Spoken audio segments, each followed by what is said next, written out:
College football on CBS Sports Network is presented by Old Trapper Beef Jerky. In the Mountain West, Colorado State and San Diego State. The sun is setting in Los Angeles. For San Diego State, probably not a conference championship this year, but a shot at a bowl game if they can get to 4-2 in conference.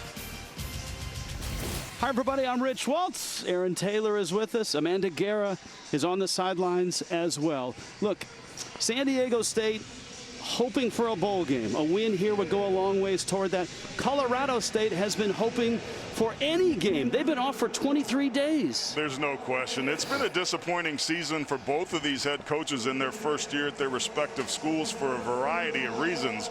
Roster depletion being one of them. Talking to the staffs, they seem tired but optimistic, so they were tiredly optimistic. Still a lot to play for. Both feel very good about their teams, but this is a must-win for both of them for very different reasons. There's two questions about San Diego State coming into this ball game. Who's going to play quarterback? Who's going to play running back? Answer number one, Jordan Brookshire gets the start at quarterback. The guy that started the season as number 4 on the depth chart gets his first start last week, making his second start. He was a little rough, a little mechanical. It was moving fast for him. The coaches are really high and we're going to open it up. But make no mistake about it, Rich, this Aztec team wants to run the football. Greg Bell's the best player, in my opinion, at the running back position in the Mountain West Conference. He's been gone for the last 6 quarters. It's really hurt them on the road losses because they haven't been able to run the football. The Aztecs have to run the football to win, and Bell gives them their best chance because Colorado State on the other side has some great weapons in tight end Trey McBride, one of the most effective pass-catching tight ends in the country. He's a big-bodied receiver. He's physical at the point of attack.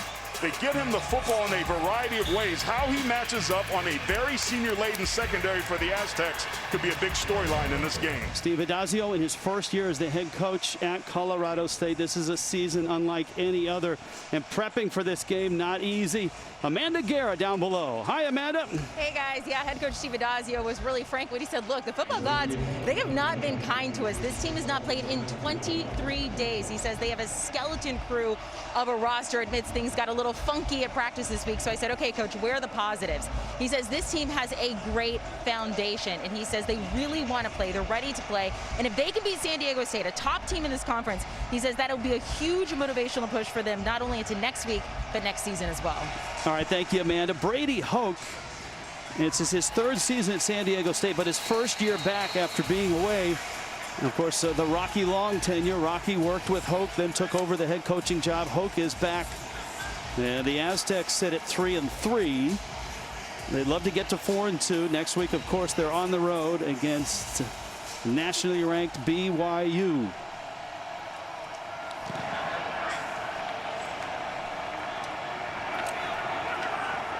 This is Thomas Panunzio. And he's out to the 22-yard line. Our starting lineups brought to you by Rogue Fitness. Patrick O'Brien, experience, the senior out of San Juan Capistrano. Yeah, he didn't start the opener, but he's played in all 3 games and started the last 2. He's a strong arm pocket passer with a very tight release. This offense goes through 22 Dante Wright and their tight end Trey McBride. He'll look for them early and often. But like the Aztecs, the Rams want to establish the run, and that's not going to be easy tonight against the guys in black. Eventually, that will be part of their identity. You saw Dante Wright in motion. First carry, Marcus McElroy.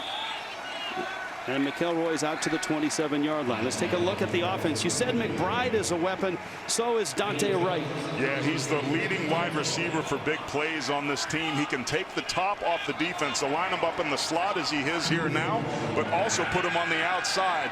Keep an eye on him. On 2nd down to the sideline, E.J. Scott has the catch, but he does not have enough for the first down to the 30. And they're going against a great defense. They're not twins, but the Thompsons at safeties are really good. Yeah, Tariq Thompson, 14, and also Trenton Thompson, 18. Safety play is going to be important to not only stop the run, but also defending tight end 85, Trey McBride. So 3rd down and 2. McElroy, and he runs into Caden McDonald, and Caden McDonald stops him at the 30. And the San Diego State defense.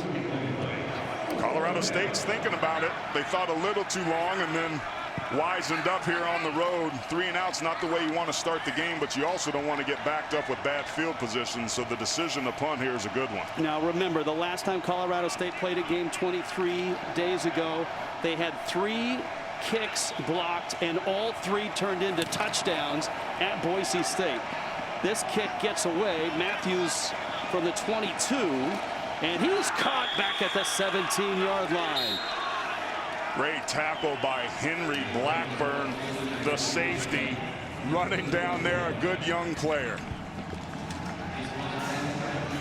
Rogue starting lineups. Now, Jordan Brookshire and the rest of the offense struggled against Colorado, but according to the reports from the coaching staff, a much better week of practice this week.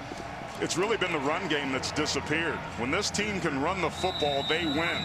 When they don't, they don't.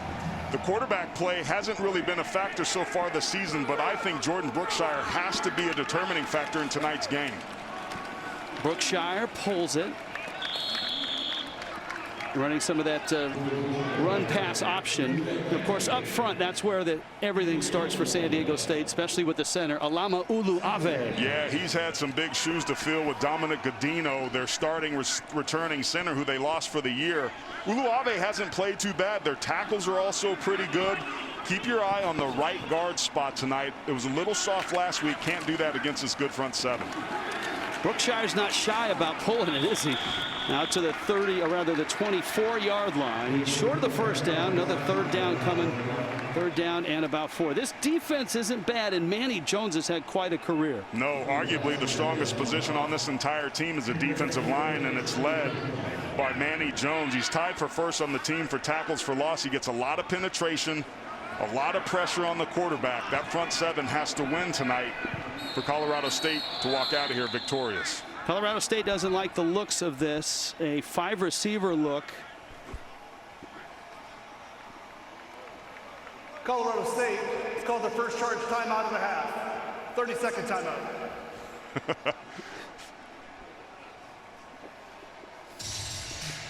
All right, when you draw this up on the board, we take a look at our Rocket Mortgage tools for success. Well, there's no question about what you want to do if you're Colorado State. They're expecting San Diego State to bring heavy pressure. 2 out of every 3 plays they're bringing somebody, so they have to gash that with big plays over the top defensively, steal some possessions. Good news there, they've been +4 in the last 2 games. For the Aztecs offensively, run, baby, run. In their 3 wins, they averaged 340 yards and 6 yards per carry. They've got to get 200 yards and 5 yards a carry tonight. And defensively, the Aztecs have to limit big plays. 87% of Colorado State's plays offensively against Boise State were through the air, 30+ yards. Chance Bell in the backfield. Blitz comes, quick throw, caught for the first down, and stretching out and getting that first down is Daniel Bellinger. Boy, he's been a name that's been kind of quiet, and I think this is the week-over-week improvement. Bellinger was a pass-catching tight end. Coming into tonight, only had 12 touches. That play right there is an example of how Jordan Brookshire is improved week-over-week from what we saw against Colorado. First possession, San Diego State. Brookshire steps up, caught from behind. He's going to be sacked. He was sacked 3 times at Colorado. And Scott Patchen first to get him. Here's going to be Patchen here. He's going to run a game inside. The right guard has to pick him up and carry him, but he kind of whiffs, which leaves the center, Uluave, on an island. Again, pressure off that right side, negated a great third down conversion. Now the Aztecs are behind the sticks. Second down, 14.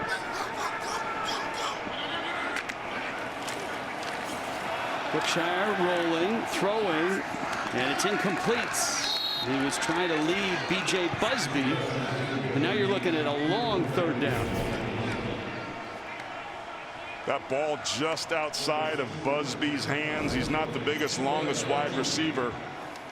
But that's part of the inaccuracy that we've seen from him. But what I like about that is he decided to pull the trigger. He was hesitant in those situations last week. Here's his big first 3rd and long challenge of the season. Let's see if Colorado State brings some heat. Yes, they do. They bring everybody. Hit as he throws, and it's short of the first down and short of the receiver, Jesse Matthews. Now, because of the sack and Jesse Matthews making that catch, it would have been a 4th and short situation. Instead, it's 4th and long. But here's that pressure. Excellent job of getting after the quarterback so far. 13 sacks through their first 3 games for the Rams. And what we just saw there on 3rd down is a big reason why. Dangerous guys deep. Dante Wright. Tanner Coolgen is averaging over 47 yards a kick. He's having a terrific year. Ooh, some pressure there. This is Wright, and he's got some room trying to get to the sideline, and he doesn't. How about this on special teams? 2 great stops. That was Nolan Given on the special teams.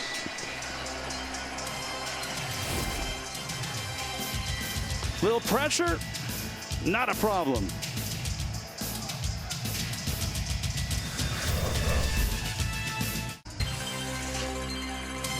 College football on CBS Sports Network is sponsored by Old Trapper Beef Jerky. What's your beef? By Verizon. The network more people rely on gives you more. And by Coyote Tractor. We dig dirt.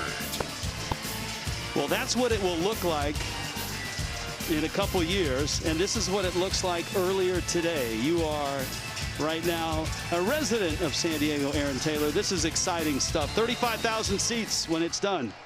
I'll be glad to see it go. I lost Super Bowl 32 in that building. Now, second possession, Colorado State, and O'Brien fires, and it's in and out of the hands of Ajon Vivens. Well, Ajon Vivens is a converted wide receiver. That was a ball he should have caught, and maybe the lack of pass catching abilities why he's now in the offensive backfield. Well, the fact that he's 5'11" and 200 pounds, that might help as well. And he was a terrific running back at Mullen High School. And this is Vivens. In fact, Vivens and Marcus McElroy, who we saw in the first series, were teammates at Mullen High School and are roommates now. This is the penetration that you see from San Diego State. The first guy there was number 2, Keyshawn Banks. He's an all-conference player returning from last season. Nobody's been able to run on San Diego State, and so far it's been difficult for the Rams to do that as well. You see the numbers that Vivens had against Boise State, and there's a nice throw and catch. Dante Wright, and that's enough for the first down out to the 45-yard line. Remember, Colorado State lost Warren Jackson, but they've got Dante Wright. Yeah, Colorado State taking advantage of a nice stop route and comeback. What you see the Aztecs run a lot of is something called quarters coverage. They have 4 defenders that split the field into 4 different separate parts. They have to protect the deep ball. They'll give up those short ones underneath there. McBride in a fullback position, and Vivens hit and stopped. Now, you were a terrific offensive lineman, certainly in college at Notre Dame and then in the NFL. The blocking scheme used by Colorado State and Steve Adazio is called duo. Explain that. Duo is basically a power play or a gap scheme without a pulling guard. It's designed to be run against an odd front 3-down lineman, but get double teams across the board. You got to pick that up from the New England Patriots. That one is knocked away. And once again, Caden McDonald in the middle of a big play. There's Caden McDonald right here on the opposite side of the screen. They're going to run a play action. They do this a lot. A bootleg is what that's called. But McDonald reads it perfectly. He's the force player. He has to keep everything inside of him. That's an example of reading the scouting report and knowing that in that situation, they like to move the launch point of the quarterback. Another long 3rd down. Blitz comes. Time and a throw that's just in and out of the hands of Wright. I think O'Brien may have had to unload that a little sooner than he wanted.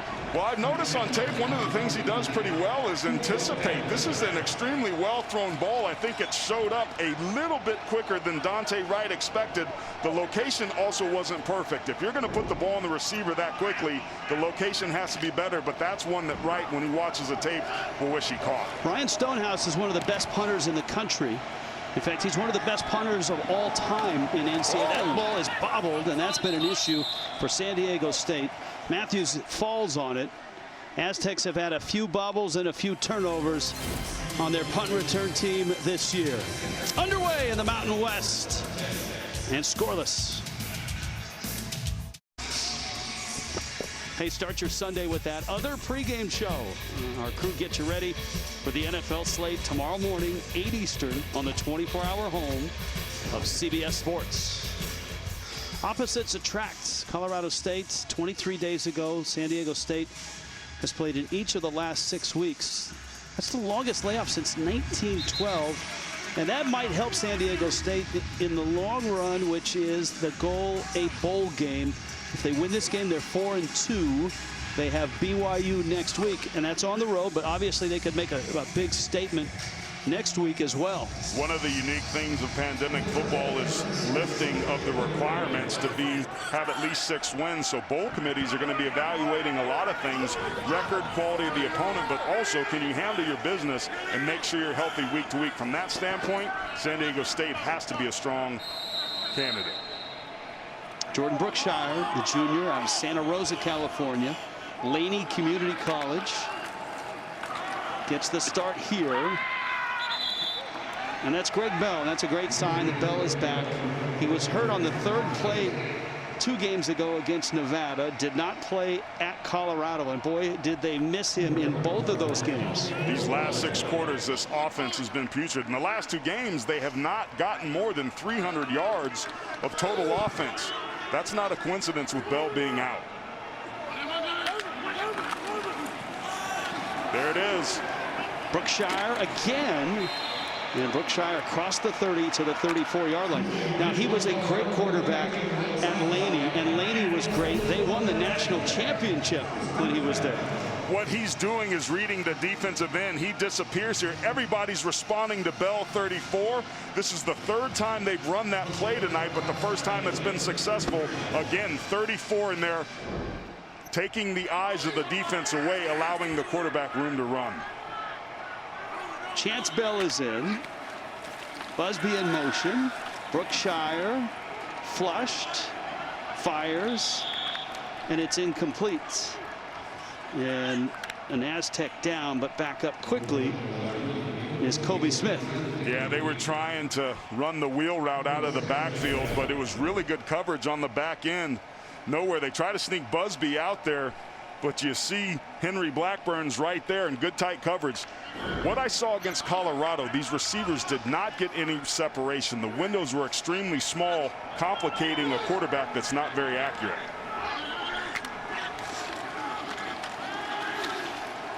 Brookshire picks his way out across the 40 to the 43s, right on the stick, and he may have a first down. It's the same exact thing, but this time he cuts up inside the line of scrimmage. It's a quarterback counter. It's still to the right, but a different concept. It's a gap scheme taking advantage of pulling linemen and double teams at the point of attack. This is the sort of run game that the Aztecs were hoping to have the last 2 weeks. Offensive coordinator Jeff Hecklinski told us this week, the run pass option and a dynamic quarterback is what they're after. Ooh, that one just off the hands. Busby slipped, and by the time he got up, the ball was by him. Yeah, he also had Chance Bell in the flat. Touch passes is not something he's very good at. There was a little slip there right before the ball got there. But those miscues with timing, with location, with drops by the receivers, it's been a mess, and equal share across the board for this passing attack for the Aztecs. And Brookshire certainly fits the category of an RPO quarterback, but it's the passing and the touch, as you noted, that isn't quite there right now. That's a bullet, and that's a first down, and there's Bellinger again over the middle and into Colorado State territory. Bellinger's lined up here in the slot on the right side, a little bit like they try to run Trey McBride. A little bit late pressure there. This defense is getting to him, but credit Brookshire for getting rid of the football quickly. This short intermediate pass game working here early.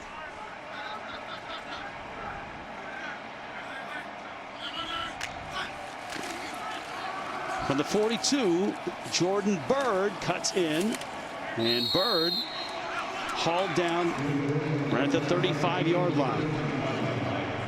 This team has about 5 good running backs on it. Number 15 there, Jordan Bird, is one of them. He's got speed. He's not a physical runner. He's not the biggest guy in the world, 5'9", 170, and that's probably being a little generous. We saw the perimeter speed there. When they bring him in, they like to run a lot of that.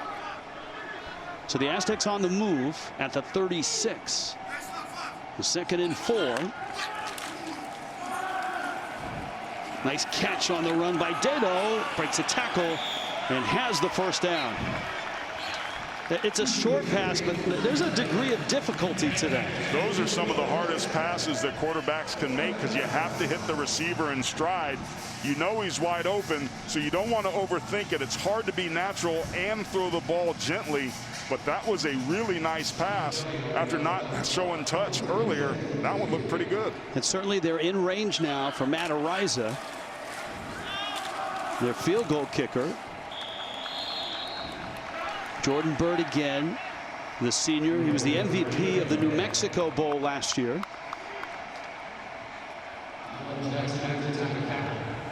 This is the exact sort of drive that was missing for the Aztecs a week ago.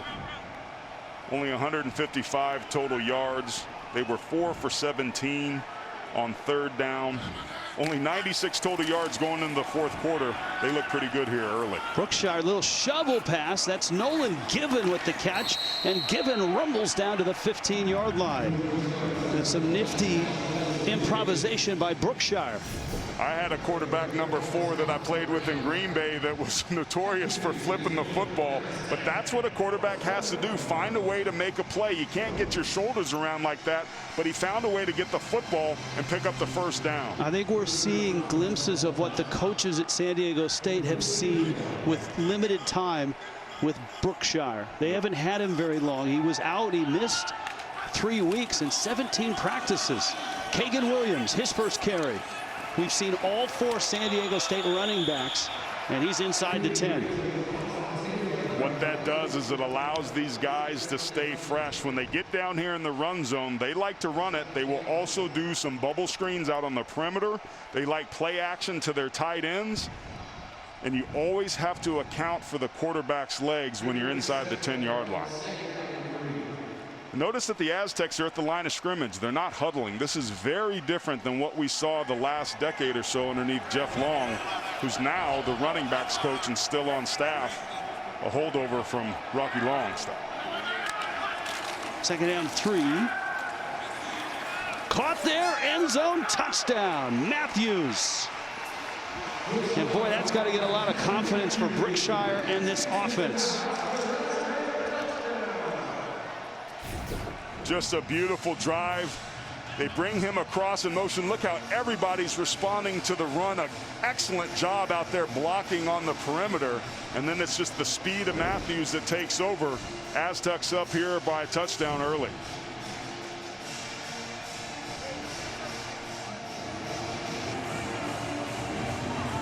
Okay.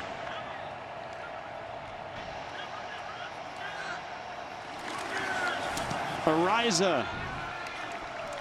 And a 7-0 start for the Aztecs. Just a great job of Matthews getting the football and using his speed with some great blocking. Aztecs up by 7.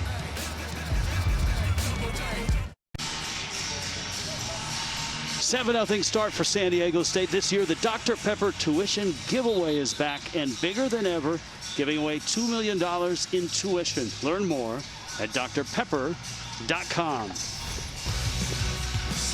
Well, I got to tell you, Jordan Brookshire has started off masterfully. Completed his first pass of the night, then 4 straight incompletions. But then he got hot, completed 4 straight footballs to 4 different receivers, and then finally hits Matthews for his first career touchdown. Not a bad second drive there for the quarterback making his second start. 12 plays, 81 yards, 5 minutes of clock. And remember, the Aztecs last week against Colorado did not score an offensive touchdown. Their touchdown came on an interception return. So they're in the end zone.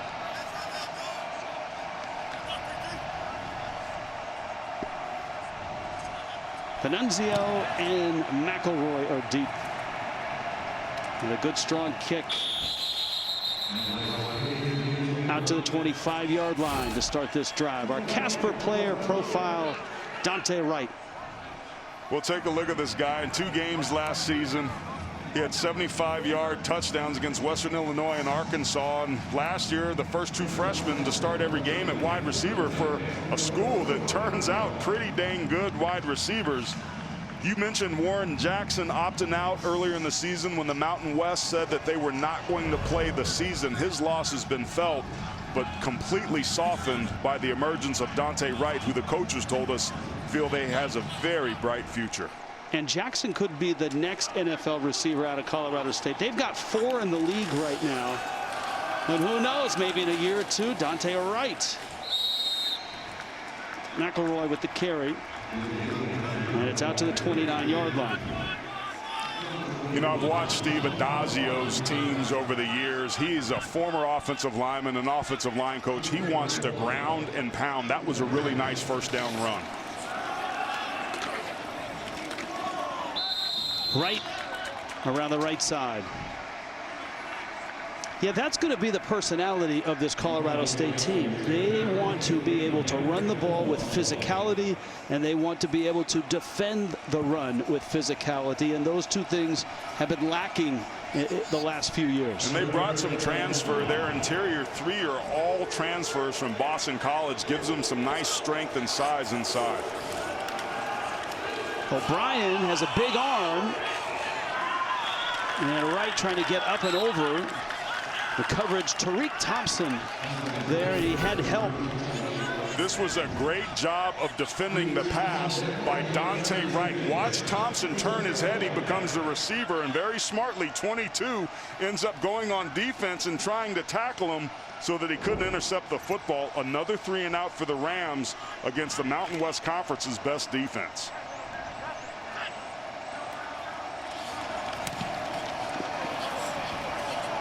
Stonehouse, and it's a booming punt that carries Matthews out of bounds, and San Diego State will get the football at their own 17. Sun setting in LA, and it's 7-0 San Diego State.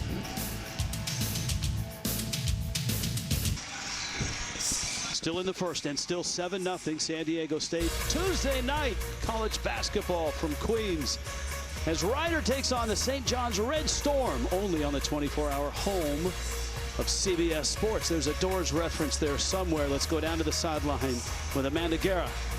Hey guys, yeah, I just want to update you on Kobe Smith. Got a little woozy there. He was in the tent for a good 15 minutes or so. When he came out, he definitely looked disappointed. His coaches took his helmet, started getting pats on the back from his teammates.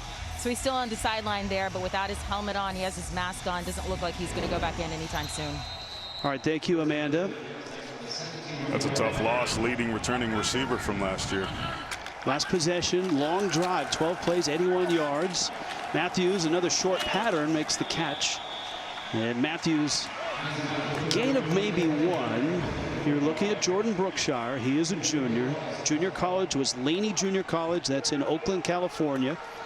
They were national champs when he was there, 2018.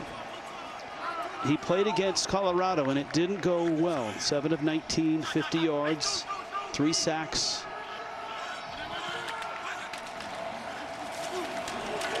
Brookshire again. But what people don't know, Aaron Taylor, is that San Diego State that week prepared for 7 different opponents. They did not nail down that game until Thursday night at 6 o'clock, and then Brady Hoke told everybody that's who we're playing. They had a walkthrough on Friday. They flew to Colorado. That was an afternoon game. How in the world can you play a football game when you don't know who you're playing until 6 o'clock on a Thursday? It makes it extremely tough and a testament to the resilience of this team. 3rd down 3. There's a sharp throw there. Caught in traffic.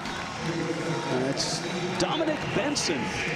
Colorado State is getting pressure on Brookshire a lot. The back here misses a pickup. See him clap his hands there, but look how quickly Brookshire gets rid of the football into a tight window. You can tell he's building confidence each series delivering the football. And Brookshire has been the best runner so far. 26 yards on 6 carries. In trouble, and he is whipped around and hammered to the turf. Another sack. Ellison Hubbard and Scott Patchen Well, that right side of the offensive line, that's Chris Martinez filling in for William Dunkel. And you just can't lunge and lean and whiff like that. You have to be able to stay back and stay patient. 3 sacks given up against Colorado, and a sack here already against the Rams, a defense that likes to come after you. Second down and 21. This is Chance Bell.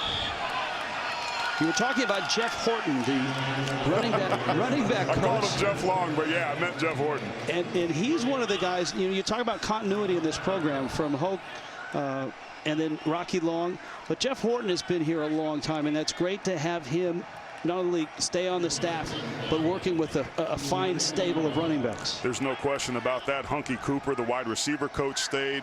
Mike Schmidt, the offensive line coach, stayed. Jeff Horton, and the experience he has not only as a coordinator but a head coach, has been really helpful for Hope. They're down 15. Brookshire's throw, Bellinger's 3rd catch, but he's well short of the first down to the 38-yard line. Tell you what, Brookshire has been on fire delivering the football. You can tell that Heklinski has some confidence in what it is he can do with the football. Now, they didn't pick up the first down there, but just the timing and rhythm of this offense is night and day compared to what we saw against the Buffaloes. Dante Wright is deep. And credit Colorado State. That was a heck of a stop. You saw their defensive coordinator talking to him before that drive, and whatever he said certainly worked out. That was a great way to respond. Fair catch called for, and Wright will make that catch at the 30.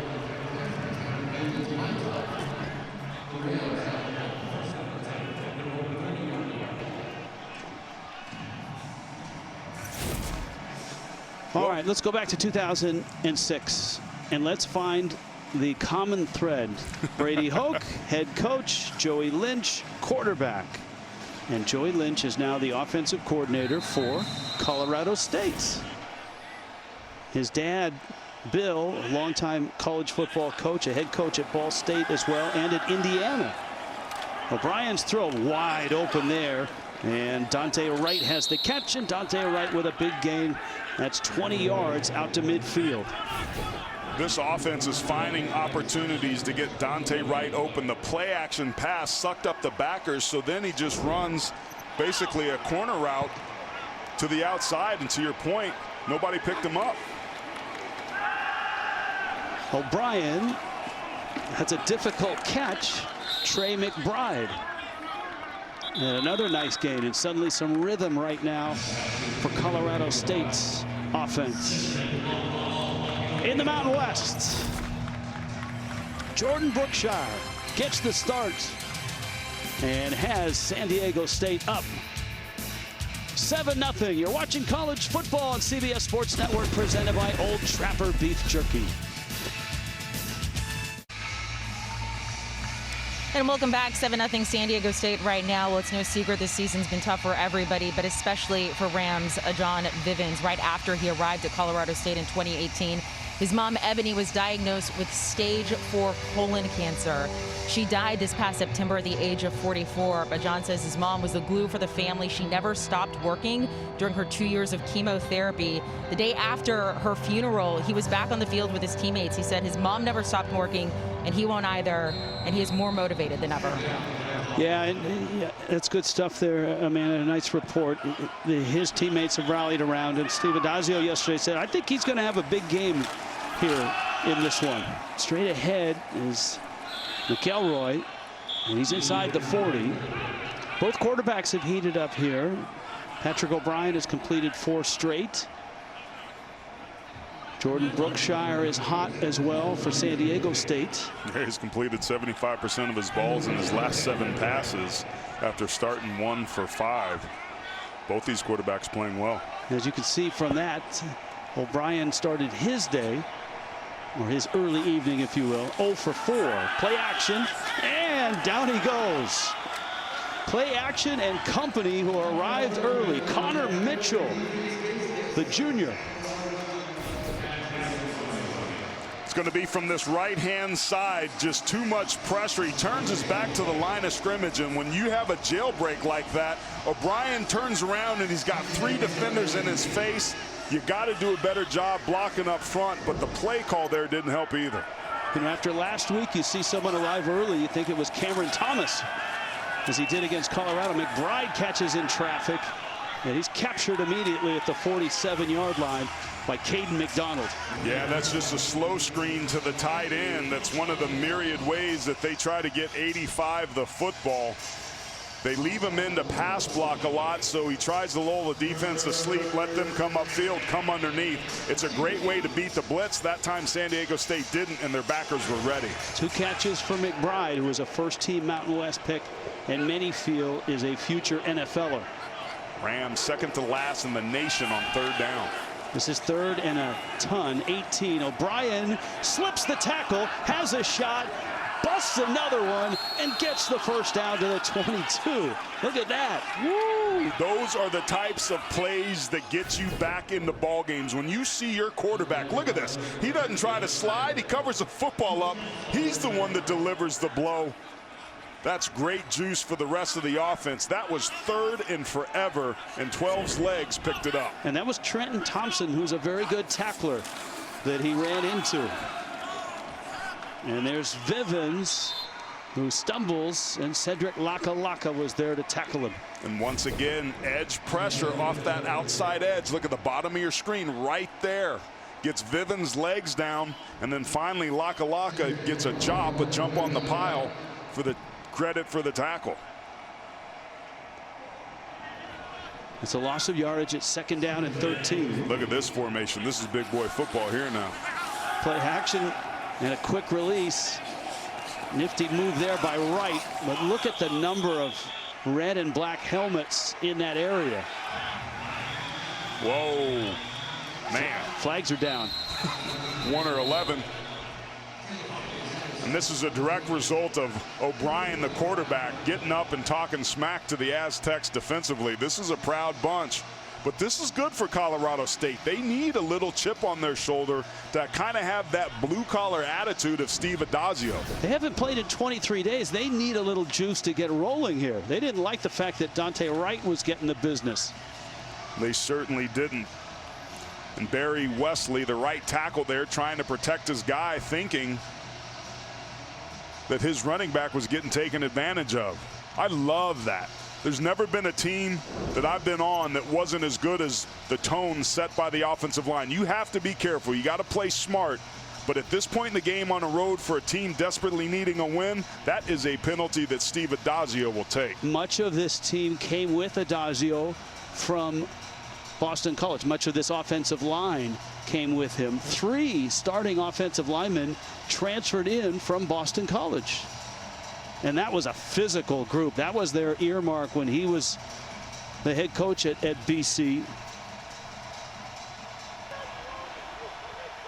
After the play, we have fouls on both teams.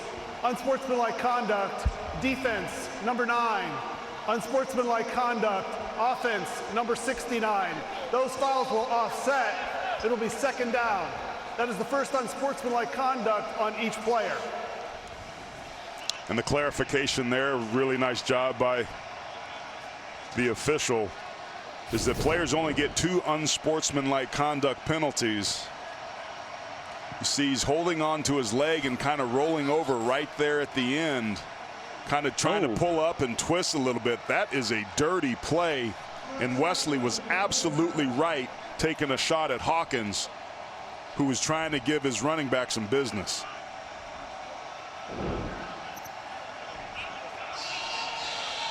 This game just got interesting, boys.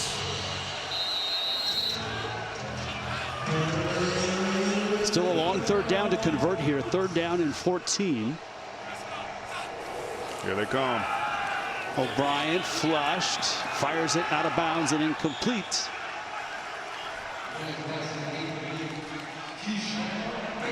You just can't have these 3rd and long situations. The Aztecs will pin their ears back.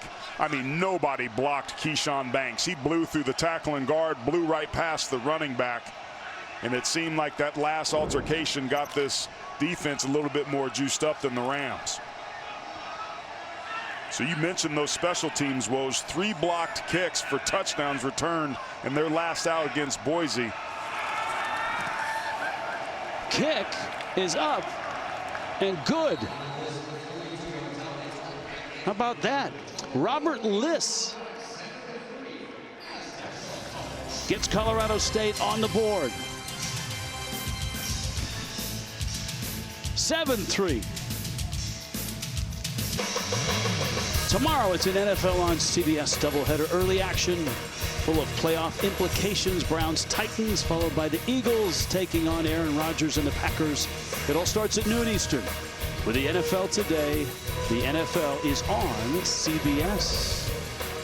Playoff picture, 11-0. What a start by Pittsburgh, Kansas City, Tennessee, and Buffalo both at 8-3, and Cleveland a great story as well at 8-3. They call it Believeland.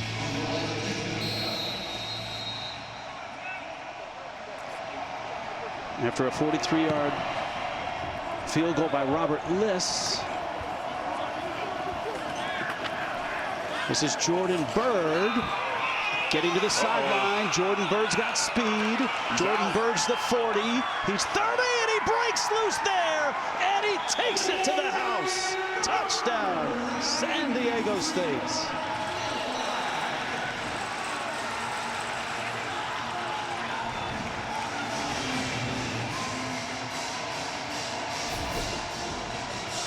I thought that this was a very good directional kick. He pinned him back. The problem is he outkicked his coverage. San Diego State doing a nice job of building the wall backside, and then it's just Bird's speed taking over. You can't get caught by the kicker, and he doesn't. Since 2015, San Diego State has taken a dozen kicks back for touchdowns, 12 of them. A lot of that was Rashard Penny. And Juwan Washington had 3. Bird now has 1. Delay of game. Delay of game. 5-yard penalty. Repeat the Too try. much celebrating. Got to get your ducks in a row. Becomes a little bit longer of a PAT. But you're right. These special teams have been magnificent over the years.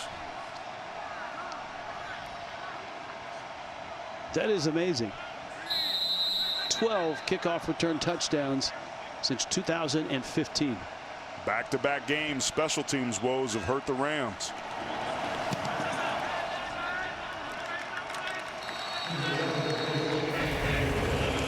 Well, San Diego State goes up by 2 tugs because of Jordan Byrd, his great return and speed. Aztecs in control here in the first half. 93 yards. Jordan Byrd with a kickoff return touchdown. Boy, it was a great touchdown. You see why he had that smile. But as we take a look at the Ram College Football Playoff, some top 10 teams in action. Only Cincinnati was idle today. Texas A&M handled business against Auburn. But that left side of the screen, the more things change, the more they stay the same. Yeah, familiar names certainly right now in the 1 through 4.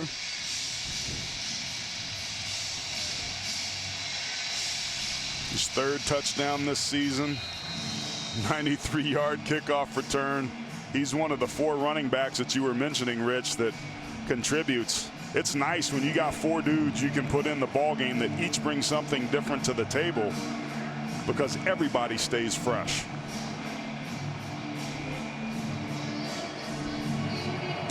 And what little momentum Colorado State had off that field goal at the end of that drive, they're going to have to rebuild it now. What did you see on the return? Well, I thought it was a great directional kick. They really pinned him. Here's Byrd right there. He has the football. But as this play starts to develop, they get themselves too bunched up, and they basically allow themselves to get walled off. And it's just a really nice job of those 2 blockers right there in front of Byrd, climbing and extending and delaying. And then it's just speed on speed. My dude's faster than your dude. And 15 takes a house call. 7 career touchdowns, 6 rushing, and that kickoff return right there. And that dude is definitely faster than the kicker, as we found out. He better be. McElroy out to the 33-yard line. That's a gain of 8. First 4 possessions. Punt, punt, punt, and then a field goal.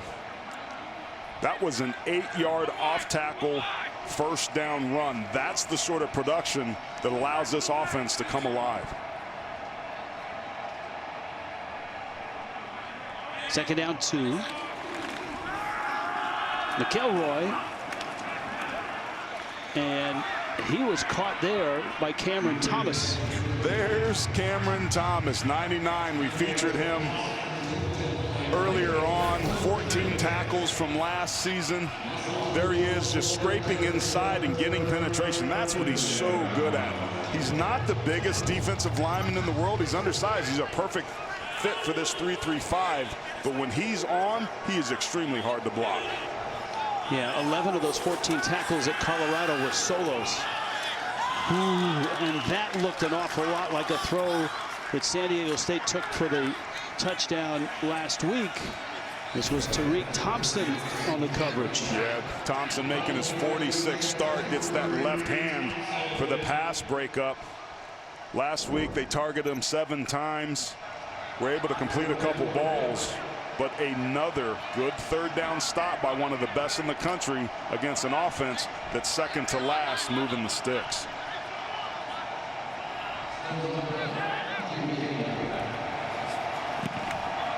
Stonehouse really gets into that one. This is Busby. And Busby's got a lane. And Busby's to midfield. Stonehouse not gonna get him. Busby's 10. He scores. Unbelievable. First a 93-yard kickoff return. And now an 85-yard punt return. Both for touchdowns. Another outstanding kick, but they outkicked their coverage. The Rams are getting out of their rush lanes. Too many guys are going upfield and not collapsing and squeezing onto the football, so they run themselves out in a Luby right there with the great block that makes the difference, that allows us to go from a big gain to a touchdown. And 41 with a house call. Special teams making the difference. What a nightmare as that kick hits the upright. What a nightmare for Colorado State special teams. Their last game against Boise State, they had 3 kicks blocked. They were all taken for touchdowns. They've given up 2 long returns for scores. And San Diego State is sitting pretty. Coming up halftime, we've got the Verizon halftime report. Brent Stover, Houston Nutt, Kevin Carter, all standing by. Highlights, news from around the country. It's coming up on the Verizon halftime report. Well, let's take a look at that punt return. There he is right there, but look at this natural run lane right there in the middle. Everybody stacked up on this side of the defense. You have to fan out. All he does is run up inside, and basically the Rams run themselves outside the play, but that block right there by Alubi was the key block that allowed Busby to do his thing, man. Just an incredible effort on special teams tonight. Jordan Bird on the left, Busby on the right. They combined for 83 yards of returns for touchdowns. That's unbelievable. But you mentioned it. That's so tough for Colorado State. It takes all the wind out of the sails and any momentum they were building. Well, this is a nice return. Panunzio is tripped up, or else he may have gone the distance. That kicker can tackle. That's Matt Ariza. Just a great job. Panunzio gets himself out into the second level, but Ariza, touchdown saving tackle. There was a couple other defenders that might have had the angle on him. But so far he's winning the head-to-head matchup with the kickers for Colorado State. That's right. But a nice return by Panunzio as Colorado State right now trying to get this game back under control. This is a nice run. They need this. Ajon Vivens. That's a 10-yard pickup and a first down. That's back-to-back first downs that we saw some effective running by the Rams. They've got to keep that up. Bivens in the backfield, Wright's in motion. O'Brien, and I think he was waiting for Bivens to release and get out, but he couldn't escape the backfield. Because once again, there was an edge defender that was accounting for the bootleg. This is one of their favorite passes, and when you know it's coming, if you bring edge pressure up here off the top, it makes it really hard for the quarterback. What a great job that time by McDonald, not only taking Bivens out of the play, but getting the sack. 2nd and 12. O'Brien off his back foot. Oh, great throw, and Wright makes the catch. He's inside the 15-yard line. This is one of the things I noticed about Patrick O'Brien. He shows anticipation. That's an NFL-style throw when you release it before the receiver's even out of his break. And it looked like he was on his back foot when he did. 1st and 10 here. Leverage. Wright outside, 5, dives, and he's just short. That first down run has set this all up. This offense is humming. They have some momentum, and now the tempo is catching San Diego State off guard. Ooh. They should stop this and take a look at that. O'Brien reaches. It looked like he was in. No signal yet. I thought they should have looked at the play before, and to me, the reach looks like it was clearly a touchdown. I'm with you on both of those. I thought that quick replay that we saw had Wright in the end zone. Let's watch and see if the reach breaks the plane. We've got a great look. Great second effort there. Oh, man, no question. That's a touchdown. That's a touchdown. They should stop this game and review this. That was a scoring situation. The replay booth needs to take a look at that. Well, 2nd and goal. Moot point now. McElroy busts in, and the Rams are in. 3 times they're in. And this time it counts. What a beautiful response by Colorado State. First, the big return by Panunzio to set that up, and then McElroy powers it in. Colorado State right there really scored 3 times probably. We'll never know. They only get credit for 1. But that's the exact sort of response that this team needs and why they're so resilient. All set up by a nice play on their special teams. Well, turnabout's fair play. You want to hit us with some special teams, we'll do the same thing. Then we'll put our 230-pound back to run it down your throat.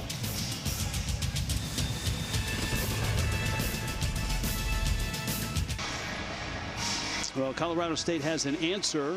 Special team sets up a short drive and cuts the lead down to 10. Now, Aaron Taylor, if you are Colorado State, you don't want to kick to these guys. You're going to have to start kicking away from people. They've taken a kickoff back for a touchdown and a punt return back for a touchdown. And Jordan Byrd is deep. They're going to directionally kick him again. Same spot. Byrd again races to the 40, to the 50, and I'm stunned that they even kicked to him. And that is a great return. And special teams dominating this game right now. Special teams certainly special for the Aztecs, not so special for the Rams. Here's a good look at Jordan Byrd with his touchdown off the deep kick, and then it was B.J. Busby. He's got so much speed. I was at practice 3 or 4 weeks ago. Very socially distanced, very safe, all masked up. And he did this a couple times in practice, so I'm not surprised. The Aztecs work hard on special teams, and it's making a big difference for here tonight for their quote-unquote home game. It's been a while since we've called Jordan Brookshire's name, but here he is. He's having a nice night. He gets bailed out by his receiver reaching behind. That's Ethan Dado, who makes the catch and then limps off the field. An incredibly difficult catch. Beautiful ball skills right there. But you're right. He turns around and reaches and grabs his backside there. You hope he's okay because they've already lost Kobe Smith. Yeah, I mean, the flurry of returns here kind of obscures how good Brookshire has been. 9 of 13, 77 yards, as you can see. And on the ground, he's been terrific as well. Night and day from a week ago.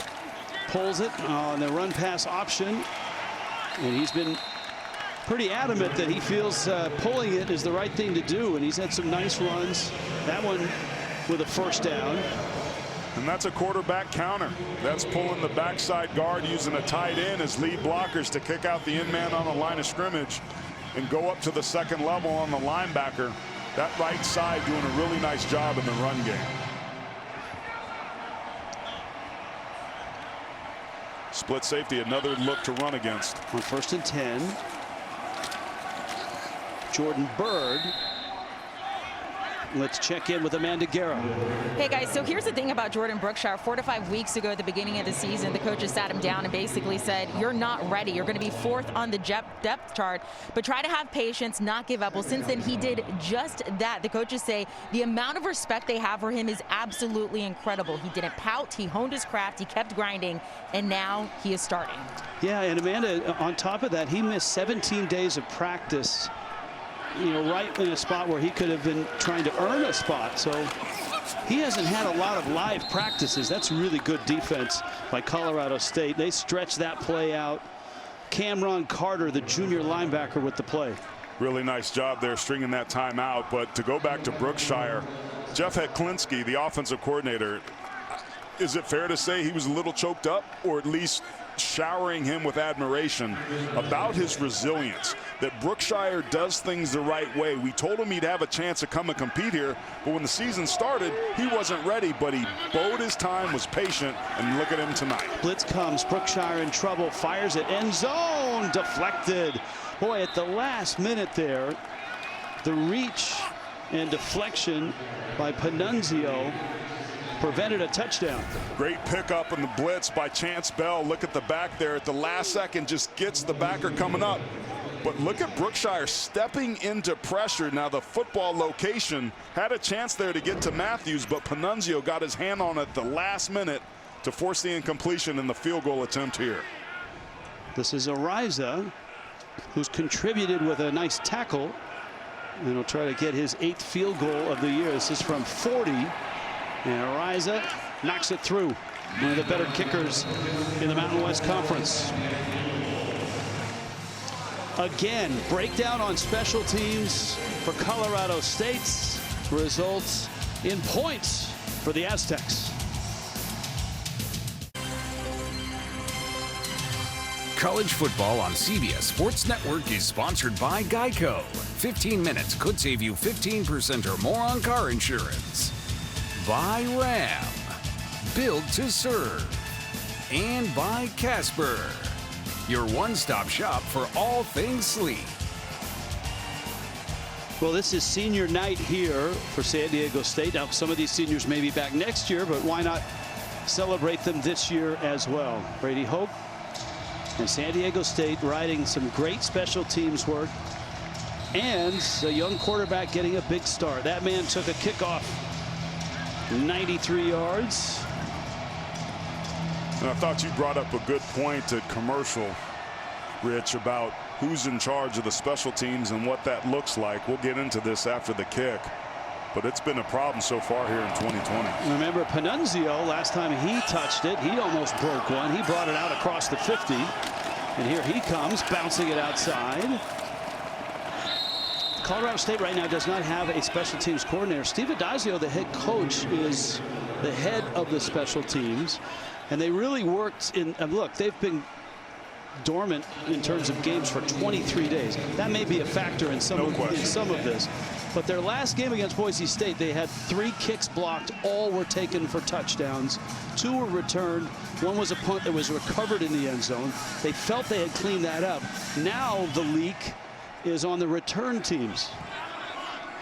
And a new look at quarterback, and we were expecting this. This is Todd Centeo, and he hands it off to Vivens. There's a flag down.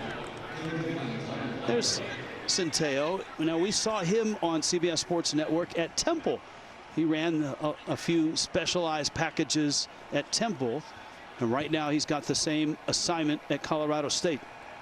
After the play, personal foul, face mask, defense number 36, 15-yard penalty will be added to the end of the run, automatic first down. See that breathing some life into this Rams team. Yeah, right there, not Dwayne only Johnson. that's a flagrant face mask. That's a dangerous one. That can hurt you, and that's exactly why that's a penalty. So it's across midfield, 40-yard line of San Diego State. Centeo hands it off. Vivens is starting to get a little rhythm here, and he's starting to pick up chunks of yardage down to the 36-yard line. And this is a counter play, and he's just patient. He was staying behind his blockers. What this Aztec defense does, they like to move on the snap. They stunt, which is a crisscrossing of the defensive lineman. They bring linebacker blitz. You'll see McDonald just walked up to the end of the line of scrimmage right here instead of being lined up as a middle backer. A lot of confusion there, so patience is required, and Vivens was giving it. Second down. McElroy now, and he bounces outside. McElroy to the 20, puts his head down, still on his feet, into the end zone. Touchdown. Whoa. That was an inspired run. This is what Steve Adazio was wanting to see from Marcus McElroy. He's a 230, 235-pound back. The running power here, bam. He gets to the outside, great job cutting, but watch what he does at Thompson right there. Just runs through the tackle.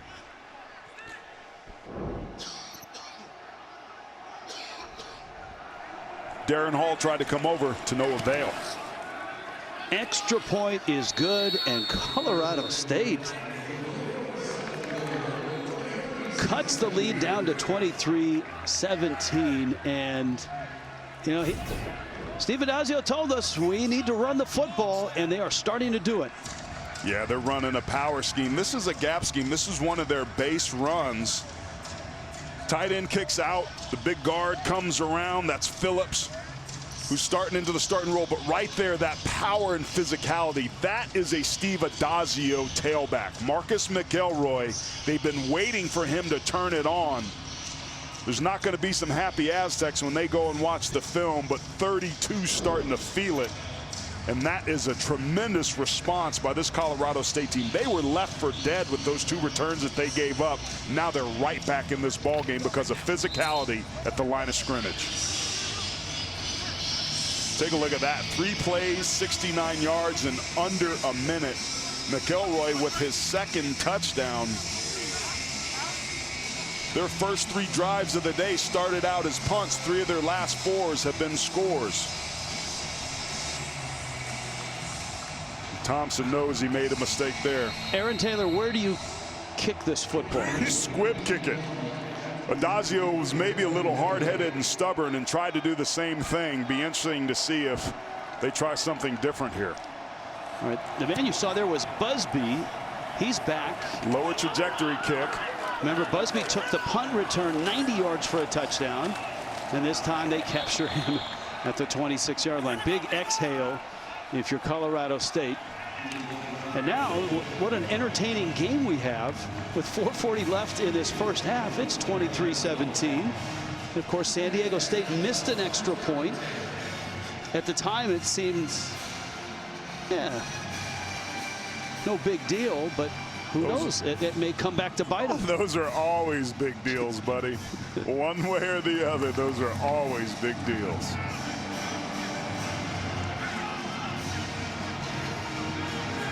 Well, the story's really been the run games of both of these teams. San Diego State going to want to try to play a little keep away here, possibly give their defense some rest. Brookshire's going to have 20 carries in the third quarter if this keeps up. Henry Blackburn made the hit.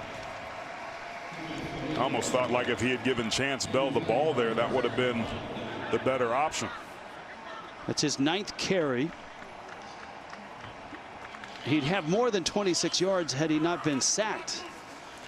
So there's a little over 4 minutes here. So this is basically your 4-minute offense. You want to try to hold possession of the football to end out this half.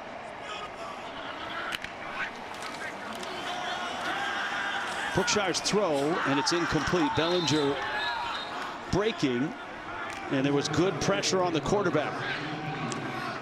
So third downs has been a challenge for San Diego State. Certainly was a week ago. And Colorado State hasn't been good about getting themselves off the field either. They were horrible against Boise. 9 for 18 on third downs. Here's a great opportunity for them to bring some pressure, get off the field, and get the ball back to their offense. It's feeling it right now. From the 30, third down 7. And they bring a lot of folks. Quick pop and caught for the first down in traffic. Nicely done to the 42-yard line. This time they rolled the safety to a single high safety on the snap of the ball. That created the pocket there, just in front of the safeties, outside into the flat on that quick slant. This is a great play call against that defense. And the Aztecs convert. Brookshire's delivering the football as well as we've seen him do all season. It's only been a game and a half for him so far in 2020. And it's Dominic Benson with his second catch. Remember, he came into the ball game with the injury to Kobe Smith. So Benson with the catch, that gives him a first down. That carry now takes it to the 48-yard line. And Brookshire, he's a big guy, 6'2", 215. But I'm sorry there. Go ahead and finish your thought, bud. No, I was going to say, hey, had 50 yards against Colorado last week, so he's used to carrying the ball. He was a leading passer and leading rusher with 50 yards each last week. Yeah, that's not good when that's your leading totals. And I think I know where your headed is. You can keep doing this, but you're going to take hits from a really good defense, and that wears on you. Yeah, there's no question. You can run your perimeter game. You can run your counter. That's been working. Jeff Heklinski, the offensive coordinator, in my opinion, is running too much zone read stuff. You have other options. You have a healthy Greg Bell, a healthier Keegan Williams in there now. Don't put your quarterback at risk, especially with Lucas Johnson just now coming off an injury himself. Brookshire slips, now scrambles, and it's tipped and almost caught, but incomplete. And Colorado State gets a much-needed stop with 2:17 left in the half. We talked about that pressure from Colorado State. This time they get him too, but watch Brookshire's eyes. He slips, he pulls down, but he's keeping his eyes downfield. Takes a hit right as he thrown. There's probably 10 times tonight that's been the case. The ball showed up pretty quickly before the receiver was ready for it, so Richardson couldn't bring it down. And Colorado State with a great stop on third down. Dante Wright is deep. Cooljan's kick is short. And it bounces out of bounds. There's been wild swings of momentum in this football game, but the last drive by Colorado State was a terrific answer. It didn't last very long. It was only 3 plays, but it was the run game, and it started that way. Vivens taking it up, then being aided by the face mask penalty. But then it was Marcus McElroy taking it to the house with some quickness out there in the perimeter and then physically running over a very experienced senior safety for the Aztecs. And Colorado State feeling it offensively with a chance to get a score here to end the half, and they get the ball back to start the second half. And Patrick O'Brien is back at quarterback. Todd Centeo. Offense, number 69, 5-yard penalty, first down. Those are killers. Centeo was in for that last drive. That's Barry Wesley, right tackle and running back protector, as we've seen earlier tonight. Todd Centeo's 12 for 32 so far on the year passing, so bringing Patrick O'Brien in a 2-minute situation is the right move. And that's deflected on first down and 15, second down and 15. San Diego State has all of their timeouts. Colorado State has 2. The pressure off the perimeter has been outstanding. There's McDonald once again making his presence felt both with pressure and pass breakups. They're in this situation because of the penalty on first down. 4-man rush. They get O'Brien out of the pocket and he wings it over the bench. Third down and 15.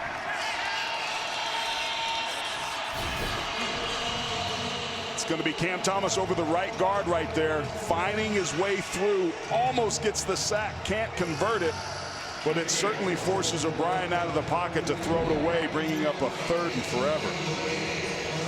They do get to the quarterback often.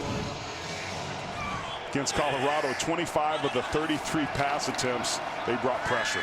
O'Brien's setting up a screen and he just grounds it as he's dragged down. That's a pressure. And we've seen a lot of Cameron Thomas lately.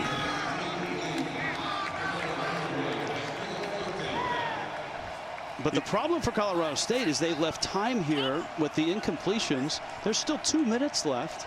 They've got a really good field kicker in Matt Ariza, who's about a 50-yard, and you can see Steve Adazio's not happy. His offensive coordinator Joey Lynch nearby.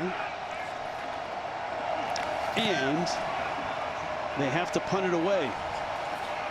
Matthews. Ooh, stepped out of bounds. Well, that's one way to prevent a return. Just beautiful trajectory that time by Stonehouse. A very good punter to be able to place that right at the sideline. But that was a costly penalty for Colorado State. To your point, the Aztecs getting the football back. We're taking a look at Matt Ariza, those big old thighs and lower body power plants he's got. He's got a pretty good leg on him. And I'll be honest, Brookshire's kind of been on fire, and they've found an opportunity to push the ball downfield. Colorado State got to be careful here. And they've got all their timeouts, though this carry is going nowhere. Mainly because Daquan Jackson, DJ as they call him, there to make the hit. Colorado State has 2 timeouts of their own. I don't know how aggressive they want to get, maybe trying to get the football back, but that was a great stop on first down. Aztecs got some work to do here. Brookshire in trouble. Call a timeout. Call a timeout. And they do. Colorado State does. We'll take a timeout as well. Rams may just get this back with time on the clock.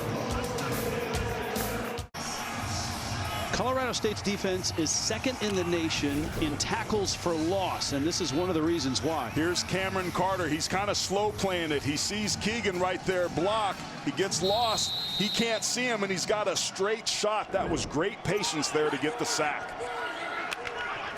3rd down and 20. Colorado State has one more timeout left. And they'll use it at the end of this play.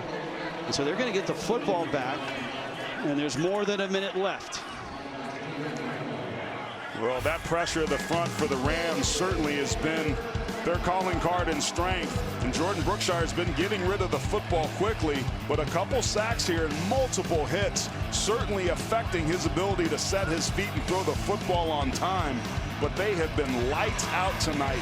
The strength of the team, in my opinion, that defensive line and that blitz package by Chuck Heater, the defensive coordinator, making life miserable here in the second quarter when the Aztecs drop back. This is a great matchup of these head coaches because their specialties kind of mirror each other, right? I mean, you've got Steve Adazio, who is a renowned offensive line coach as well as a head coach. You've got Brady Hoke, who has made his living as a defensive coach and in particular specializes with the defensive line. Now forcing the punt. 3 sacks by the Rams so far tonight, making a big difference. Wright has some room, slips a tackle, gets to midfield. Flag is down, a late flag at the 44-yard line. And this is an important flag because a call either way could be a 15-yarder pushing it back into Colorado State territory or deeper into San Diego State territory. During the return, illegal block in the back, number 45 of the return team. That 10-yard penalty will be enforced 10 yards from the end of the run. First down. It's Bam Amina, the linebacker, trying to make something happen, but instead of having the ball at midfield, you get yourself pushed back. Now we're starting from the 40-yard line. Now remember, no timeouts left, so you can maybe take some shots over the middle of the field early on this drive, but you really want to work the perimeter with this football. Get yourself out of bounds, and under no circumstances can O'Brien take a sack. He has not had a lot of time to throw tonight. Avoids a sack, fires one short, caught by E.J. Scott, gets out of bounds, and he's going to gain only a couple yards. Now, Colorado State can play for a touchdown. They've got Dante Wright, who can take the top off the defense, but the 31-yard line would allow them a pretty good shot at a field goal. Second down 8, another throw for Scott, and it's incomplete. There's little things. When you don't play for 23 days, and it's the longest that Colorado State has gone between games since 1912. Special teams can be an issue. 2-minute drills can be an issue. You can work on it and practice all you want, but if you don't have game experience at it, that's tough. And now the Rams have some decisions to make because San Diego State has 3 timeouts and there's 51 seconds on the clock. They're down in 8. O'Brien throws off balance. They have been unable to get the ball to their best weapon, Trey McBride, the intended receiver. It's incomplete, and they give it right back. The Aztecs only have 1 sack, but once again, that pressure. And O'Brien, with 2 errant throws on that series in a 2-minute situation, is going to punt the football to a San Diego State Aztec team whose return game ate their Wheaties this morning. Yeah, well, 93-yard kickoff return touchdown and a 90-yard punt return touchdown. Stonehouse, though, is a terrific punter, and again, he angles it towards that sideline, and Matthews has to make a fair catch. That's why he's one of the best punters in NCAA history. Almost 47 yards a kick. That is an all-time average. If he finishes his career with that, he'll be the all-time leader in punting average. He's been their best offensive weapons at times tonight. That's an NFL leg that he has. But these Aztecs now have 3 timeouts in 38 seconds. Because Colorado State doesn't have any timeouts, they can always run the ball on 3rd down to kill the clock. You want to try to get a quick first down to move the sticks, but they're going to play it conservative here and snap it and go talk about it at halftime. Well, they've got a quarterback without a lot of experience at this level. He's just getting his first taste after a stellar junior college career. Both defenses really stepped up there to bail out their sides, getting the ball back to their offense, and the offenses that have been pretty hot in that second quarter came to a grinding halt. This first half had a little bit of everything. Yes, it did, man. I mean, 2 long returns for touchdowns for San Diego State. Some nice drives by Colorado State. Quarterback sacks. And San Diego State will take a halftime lead into the locker room. First half of the Mountain West in the books. After the break, it's Brent and the gang. You're watching college football on CBS Sports Network, presented by Old Trapper Beef Jerky.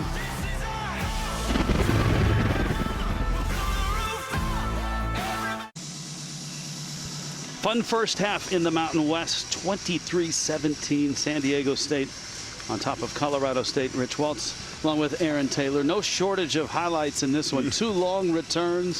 Some nice plays by Colorado State as well. All 3 phases involved for both teams. Credit Colorado State for hanging in there. They were down 20-3, but found a way to get themselves back in the ball game. And the first half was really marked by big special teams play. The 2 early returns, a 93-yard kickoff return for a touchdown by Jordan Byrd, and then B.J. Busby got in the act.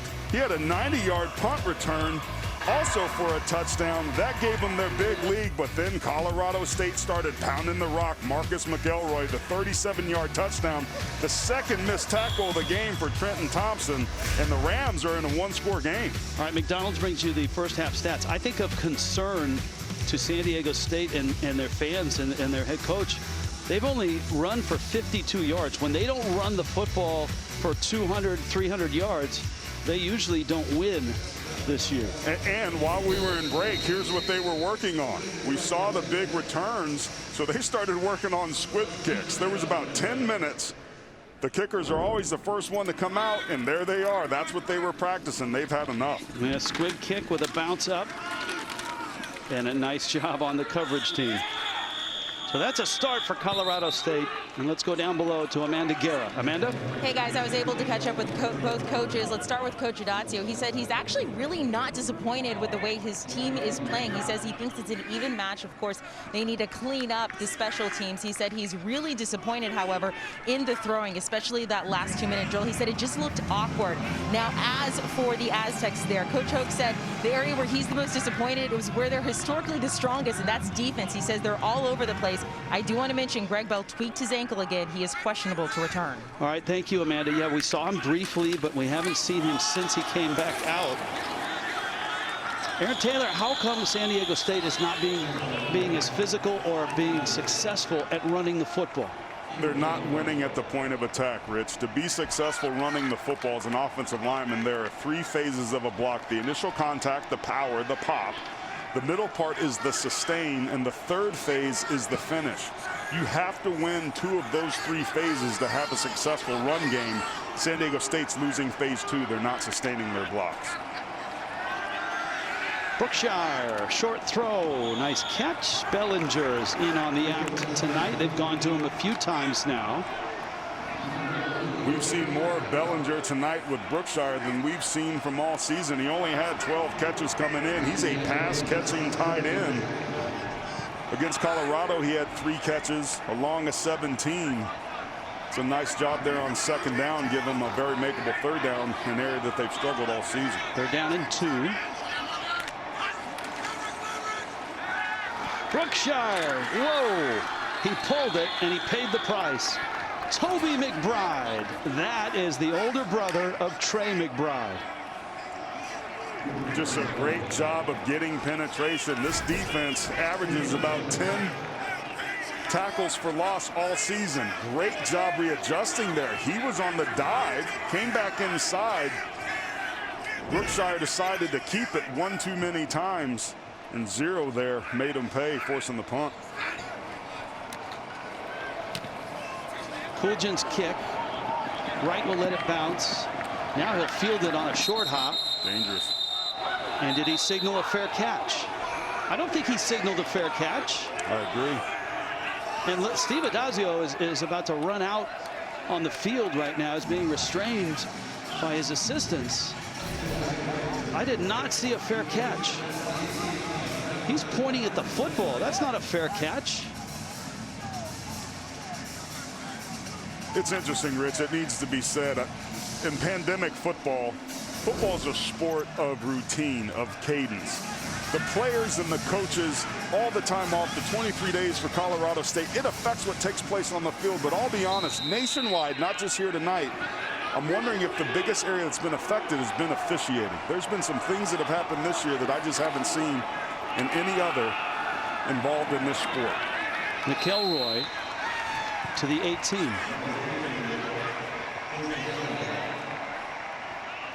And there's Trey McBride. He's a Sunday NFL type player, one of the most effective receivers as a tight end in the nation.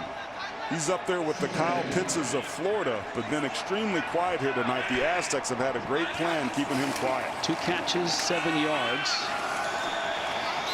You know, look, you were talking about officiating, and in this pandemic football, one of the issues for officials are keeping their groups together, because they have to travel across the country as well.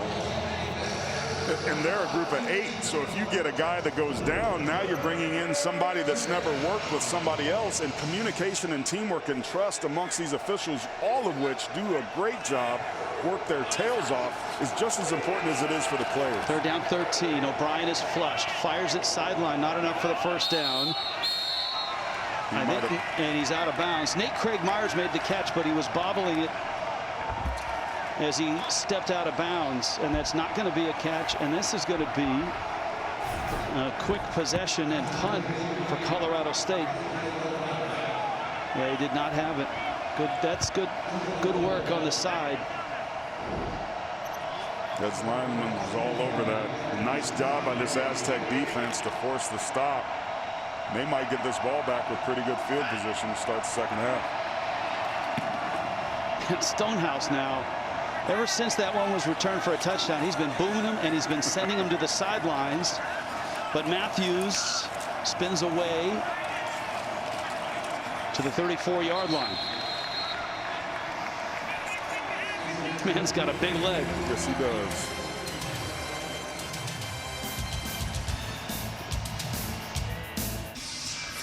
You are watching the Mountain West Conference on CBS Sports Network. Mountain West standings, San Diego State trying to get to 4-2, put themselves in a good spot for a bowl game. San Jose State was to host Hawaii, but could not with the restrictions of Santa Clara County. They had to go to Hawaii to play that game tonight. There's 10 minutes left, and San Jose State is on top 35-17. That would put them at 5-0. They host, or they were supposed to host, Nevada next week. You would expect that game would be moved to Reno.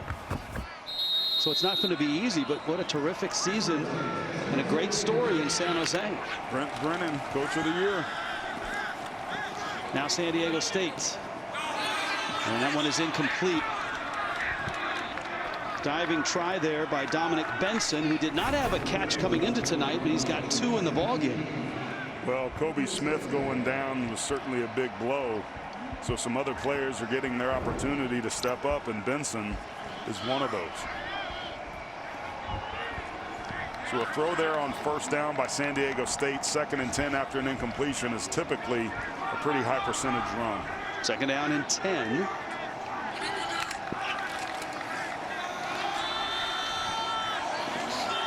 Jordan Bird, nice tackle.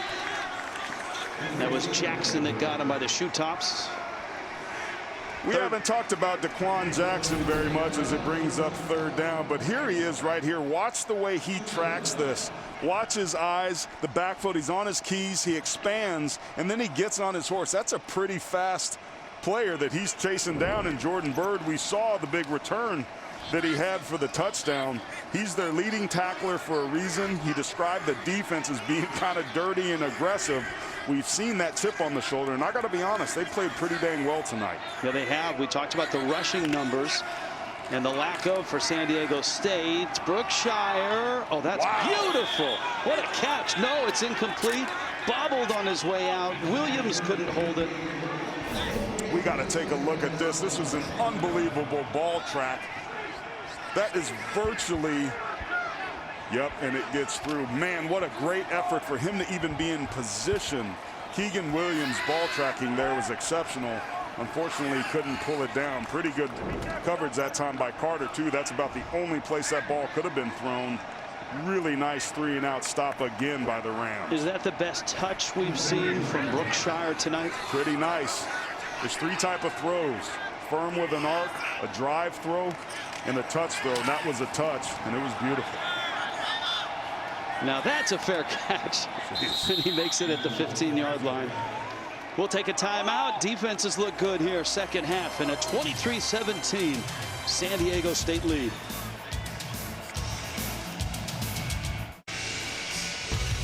Geico difference maker. Not often you have a return man as a difference maker. But Jordan Bird took one to the house, and he had another nice return to midfield. McElroy, 52 yards, and he had that thunderous touchdown run late in the first half. It was 37 yards. This is a big power back, the A.J. Dillon type that Steve Adazio wants. Somewhere around the beginning of the second quarter, their first down run game was brilliant. Here's the 37-yard touchdown. They've been waiting and waiting for McElroy to step up, hit the hole, and run as physically is. You see him run over the pretty poor tackle there by Trenton Thompson. But those 2 guys certainly have been factors for their teams respectively. A.J. Dillon, of course, was the star running back at Boston College who left a lot of tacklers in his wake during his career. I mean, the Aztecs defense has been phenomenal. Lights out all year. Top 7 in rush yards allowed. Colorado State's already surpassed that. Coming into tonight's game, they didn't have a game where they rushed the ball for over 4 yards per carry. They're +5 so far here and don't look to be slowing down. Look at that. Nice one-handed catch. McBride, like a missile across the 30. And he's got the first down. Great play call there by Joey Lynch. San Diego State was bringing pressure off the outside edge, but this time they sneak McBride out. Look at those hands. Body like a lineman, hands like a receiver. That's only his third catch here tonight. They've got to get him involved here in the second half. That was a good start. And he can run as well. Vivens slithers through. They talked yesterday, Colorado State did, about attacking this defense, attacking the pressure of San Diego State. They said that they had a pretty good read on the blitzes. They knew what they were going to do. We like our plan against it. It's caused a lot of people problems, but we really like our chances. Trey McBride particularly mentioning that to us on our calls this week. And man, I got to tell you, I'm shocked at what I'm seeing. 2nd and 6. Oh, left tackle move. Flags are down. It's the second penalty of the night by an offensive lineman that kills a good situation. False start. Offense, number 53. 5-yard penalty. 2nd down. It's Elijah Johnson who slides over to left tackle in place of Keith Williams. And it's worth noting that for Steve Adazio, he's without 6 starters tonight. And Williams is one of those. Keith Williams, the senior left tackle. Ty McCullough, a wide receiver, is out. He's got 2 defensive starters. Tywan Francis out. Brandon Hickerson Rooks is out. Devin Phillips is a big loss. Kevin Bailey is out on that defense. And here they are on the road in a 1-score game. There he is, Cameron Thomas. Great job getting across the line of scrimmage. They crowd the line of scrimmage. And he just does a nice job right there, not knifing through. Keyshawn Banks got there first and redirected them to the pursuit of 99. That's the outstanding defensive line play that Brady Hoke expects from his unit. Not many long 3rd downs have been picked up by either team. Look at this. 2 of 11 on 3rd down. 3 of 10 is San Diego State. They were 1 for 15 against Boise State. Throw it. O'Brien does. McBride with the catch. Big stiff arm. Has the 1st down. Can they get him to the ground? And they do, but not before Trey McBride with a huge catch and run. A 1st down at the 43. And back by the line of scrimmage, Keyshawn Banks is slow to get up. They've been wanting to get Trey McBride involved. Keyshawn Banks there coming around the left-hand side. Hard to see what happens. Runs into his own player. But look at that physicality. Just punks Taylor Hawkins. And these guys are running over a very good, very senior-laden defensive backfield for San Diego State. They are not going to like what they see on the tape. But 85 does that to a lot of people. You know, watching tape on him and just seeing him in flashes tonight, he is going to be a heck of an NFL player. And when he was growing up, when McBride was growing up, Joel Dreesen was his hero. Same hometown, Fort Morgan, Colorado.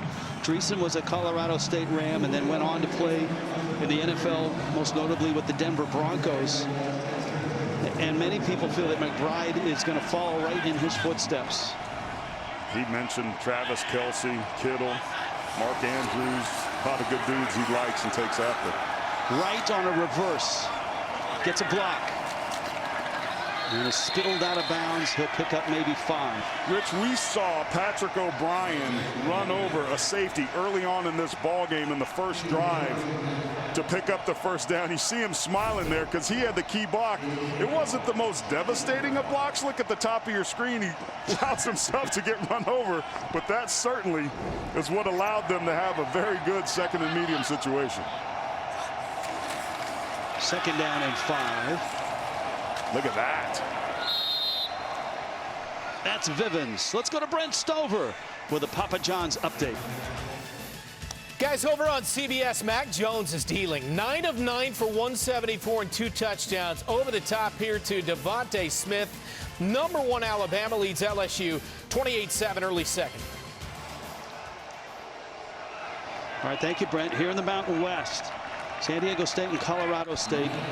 San Diego State trying to improve their bowl chances, trying to go 4-2 in the Mountain West. Colorado State hasn't played in 23 days. They're just happy to have a game, and it feels like they were rusty early, but that rust has come off. This team is playing like a Steve Adazio team.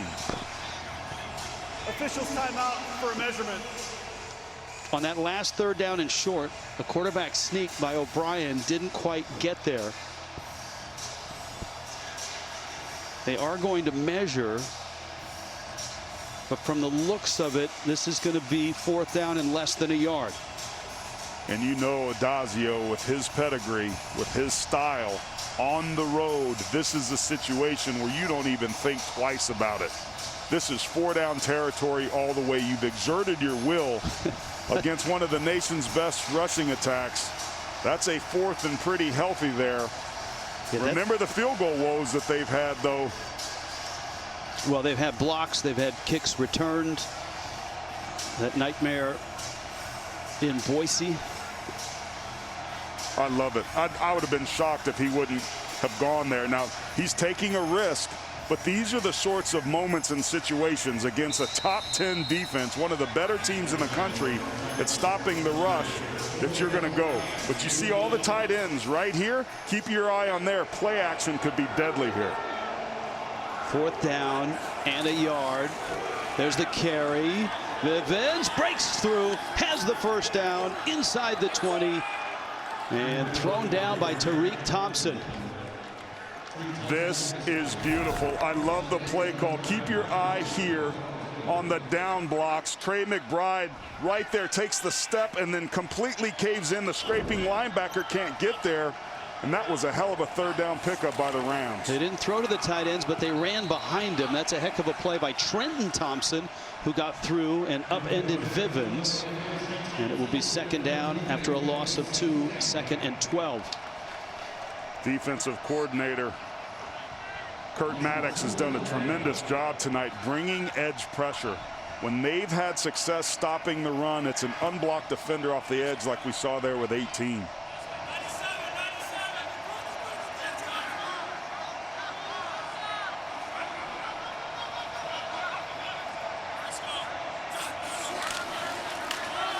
Vivens, not much there. He's a powerful little guy. He's 5'11", 200 pounds. Into the red zone is Colorado State. There's a player down on the field, Rich, that they're taking a look at for Colorado State. Looks to be an offensive lineman. Possibly number 70, Joctavius Phillips, who's filling in at left guard because Elijah Johnson's filling in for Keith Williams. He's slow to get up, but walking off on his own power. But look at that body. Look at that lower midsection, that low center of gravity. That's a Steve Adazio offensive lineman if I've ever seen it. That's what he wants them all to look like. Remember, he brought 3 offensive linemen with him from Boston College, and those are 3 starters: Johnson, Cam Reddy, and Adam Carruthers.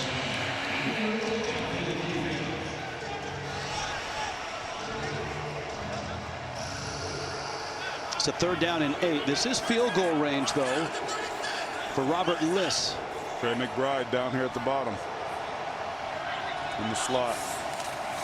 Big blitz, and that may just knock them out of field goal range. All the way back to the 32-yard line. This is going to be, if they try to kick it here, like a 50-yarder, or they're going to mark it at the 29. Sorry about the telly there, but look at that. Cam Thomas, he gets credit for that sack. They moved him out to the defensive end. They move him around trying to find mismatches. They found one there. And to your point, this makes it a much more difficult field goal try. Yeah, the backwards where he ended is not where they marked it. Right at his limit. 47 yards. Looks short. And it is. Just short. On line, but not enough leg. That's what good defensive line play can do for you. Brady Hoke coaches that defensive line. He's got to feel good. The special team woes for Colorado State continue. With a chance after a good drive to get points on the board, they come up empty. Still a 1-score game.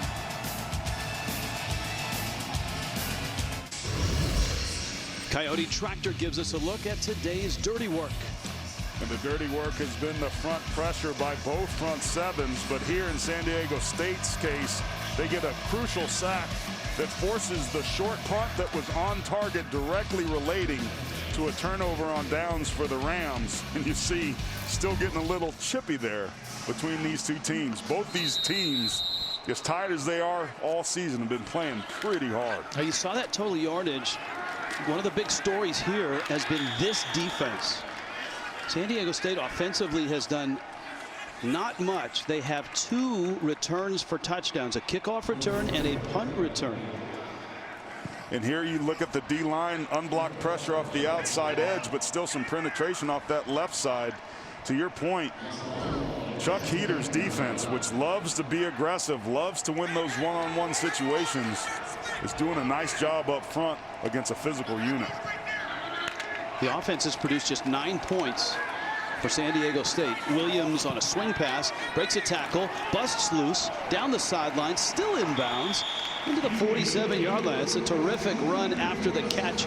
It's about an 18-yard pickup. I got to tell you, man, I've been so impressed with 26. Keegan Williams is like a little jitterbug. Look at that missed tackle force there by Blackburn, and he stays in bounds.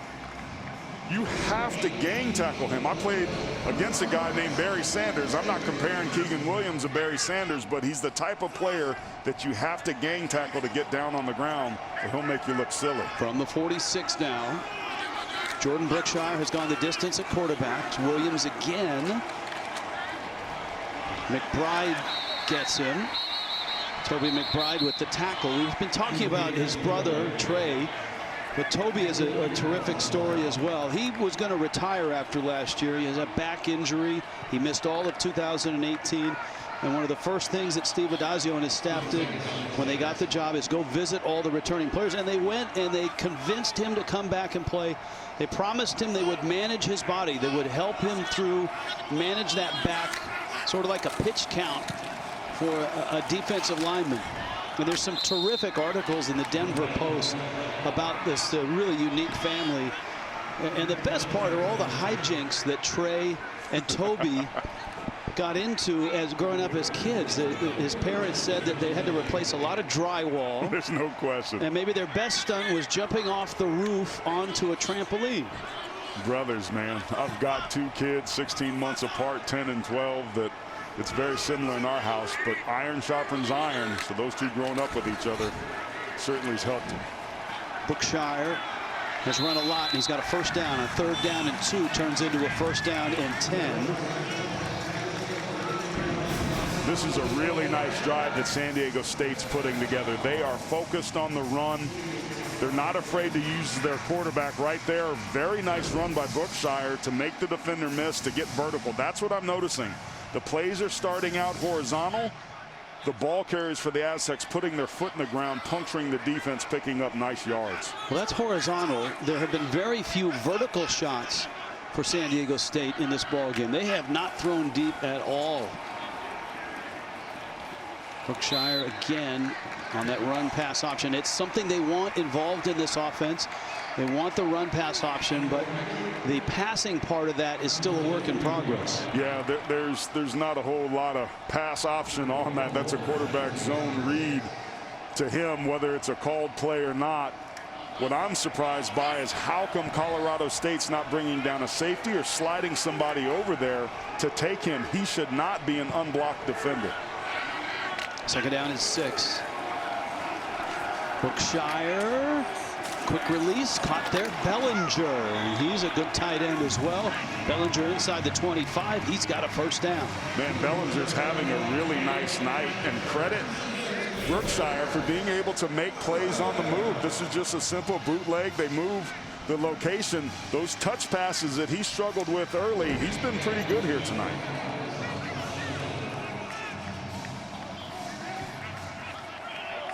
Down to the 22. This is the best drive that San Diego State has had in some time. Run, play action. There it is. A wobbler. It was deflected, and Brookshire got hit as he threw. Well, that was a true run pass option, and it was the right read. Unfortunately, the defender gets his hands up. He sees the linebacker come up, but it's patching. The Miami transfer off that backside that without his quick unabated rush to the quarterback might have allowed for a touchdown.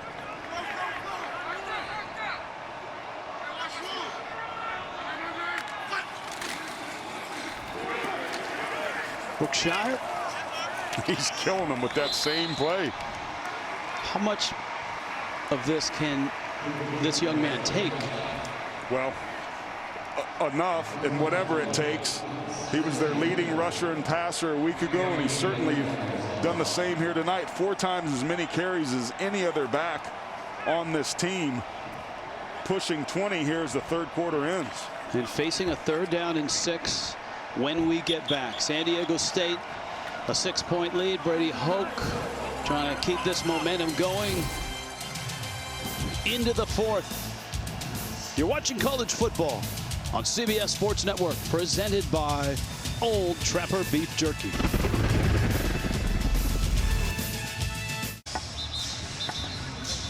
Into the 4th, 23-17, San Diego State on top of Colorado State. Mountain West standings. It's a final in Hawaii. San Jose State had to go all the way to Hawaii. They were supposed to host that game, and they win. They're now 5-0. They host, or are supposed to host, Nevada next week. Nevada's at 5-1. Boise State, of course, not playing this week. Yeah, it's interesting. This is a unique year, so there's not the mountain in the West. They're all just kind of grouped together. So what you're trying to do is obviously be the top 2 teams in conference. 3rd down and 6 on the ground. Stretching is Chance Bell. I don't think he has it. One of the storylines here is that Greg Bell did play, but not for long. Now here's an interesting decision. If you kick a field goal, you make it a 2-score game. 26-17 is 9 points. This is a team that likes to run the football, though. Their thought is if we can't pick up 4th and 1, then we shouldn't be playing football. Watch number 4's legs. Brookshire will give it, and Chance Bell flag down, maybe a face mask. But a 1st down, at least on the carry, and we'll see about the infraction. It's an aggressive play call that paid off for Brady Hoke, and you see Bellinger's reaction. That's going to go against the Rams. It's going to be half the distance to the goal. Personal foul, face mask, defense. Half the distance to the goal from the end of the run. Automatic 1st down. It's an untimely penalty. Beautiful run there by Chance Bell. I'm with you. I was surprised that Brookshire gave it up. He's already had 18 carries. Red Zone brought to you by Verizon. 1 time in and a touchdown, and Brookshire keeps it. Colorado State was waiting for it, and he's going to lose yardage back to the 8. 19 carries now. Quinn Brennan, keep your eye on the right-hand side of your screen right there. Excuse me, that's Stewart. Great job keeping outside leverage. He didn't fall for the okie doke that time. They switched up, picked up the 1st down with Chance Bell, but 4 keeps it 1 times too many and comes up with a tackle for loss. Look at that, 9 rushes, 3 passes. The Aztecs getting back to their identity. 2nd and goal. Bell to the 3. William Dunkel, the right guard, is back in. This is what they've missed. Look at this double team between the center and the right guard. That is movement, and why this offensive line was a midseason honor rollee for the Joe Moore Award, which goes to the most outstanding offensive line unit. Number 73 is a huge difference maker, and that's what this offensive line has missed. He is huge, 6'5", 330. He reported at 390 a few years ago, and they try to run over Dunkel again, but no daylight there. Daquan Jackson with the hit, and now the field goal unit comes on as it's 4th and goal from the 4-yard line. A play after the Aztecs move men from point A to point B against their will behind that guy. give credit to the Rams. That defensive line, more times than not, has held its own and done a really nice job against this front that's pretty physical. Ariza now looking for a very important 3 points, as you pointed out, to stretch it to a 2-score lead. It's down, it's up, and it's good. 26-17. First sign of offense from San Diego State in a while, and they get points on the board.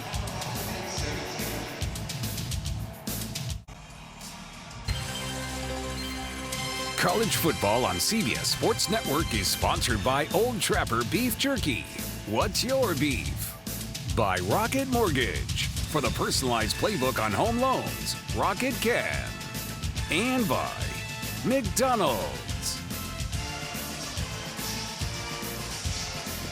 Well, this is the home of the LA Galaxy, and for 2 years it's home for San Diego State while their new stadium is built. 26-17. Aztecs, this is their best drive since early in the first quarter. Incredible. 15 plays, but that right there at the bottom, time of possession, that allowed their defense to get a lot of rest. Remember, Colorado State has come out and done a pretty effective job running the football tonight. They would love to do that, but they're going to have to put it in the air to start to chip away and close this 2-score lead that the Aztecs have created. Aztecs have 2 long returns for touchdowns tonight. Punt return and a kickoff return. And let's check in with Amanda Guerra. Hey guys, you know, we haven't seen this Colorado State team give up, and Coach Ignacio says if there's one thing he believes in, it is the power of training. He's been inspired, get this, by the movie Black Hawk Down. He has moments of practice. He gets a siren. He starts shouting the word Irene. His players then have to hit the ground, do exercises until they're gassed, then gets up for one play, one shot. Loser has to hit the ground again. He says the goal is to create chaos. Like the military, he says, embrace the suck. Winning is awesome. Losing is terrible. Figure out how not to lose. And Amanda, he uses that as a reference and an analogy in terms of the entire season has been chaos for everybody, players, coaches, officials, announcers. But we're thankful that we're here. It's been an entertaining game. San Diego State with a 26-17 lead. Colorado State trying to move the football against a really good defense. Yeah, this is the second straight drive that started with a tackle for loss, as we see Marcus McElroy jog off the field a little gimpy. Credit Cade McDonald on that last play of winning at the line of scrimmage to force the tackle for loss. Dejan Vivens in at running back. Play action O'Brien. They haven't protected him well. And that's not going to put a dent in the yardage. It's going to be 3rd down and the same, 3rd down and 12. It's been a couple plays we've seen Trenton Thompson not be very physical. That was not one of them. That was a really nice tackle, and he showed a lot of that against Colorado, coming up and tackling, I thought, pretty good on the perimeter. Here's a 3rd down shot. The Aztecs have been bringing pressure. O'Brien's got to read it and find the open receiver. Has time. Sideline throw, and it's picked off. Intercepted. Darren Hall again. He had a touchdown against Colorado. He's got a big pick here against Colorado State. Darren Hall tied for first in the country a season ago with 16 pass breakups, but had very few interceptions. You see him, he's reading the quarterback's eyes the entire way. O'Brien never sees him. I'll be honest, I didn't see him up there either. He just kind of disappeared and blended, but O'Brien is staring him down. Hall reads it the whole way, steps in front of it, and his back-to-back interceptions, giving his offense great field position, and that could be a backbreaker for the Rams. 13 interceptions on the season for this team. 98 interceptions since 2015. Oh, that's amazing. And now a great opportunity to add to this lead. Trying to get around the corner is Jordan Byrd, but this Colorado State defense has had a splendid night. Despite the 26 on the board, remember 14 of those were on special teams.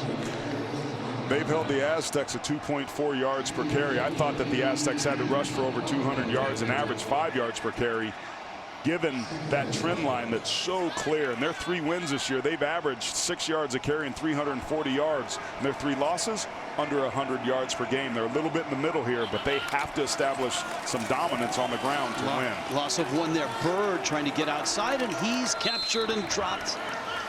That's terrific work by this defense. Marshawn Cameron making the stop, and this is a long third down. Still in Ariza's range to add 3 if they don't get a first down. Sometimes you can get too cute. I don't know if I completely like that play call. You understand it. You see reverses work a lot, especially with a defense that's flowing as fast as Colorado State is here. This should be a high percentage pass. You've got a good opportunity at a field goal. Don't mess it up.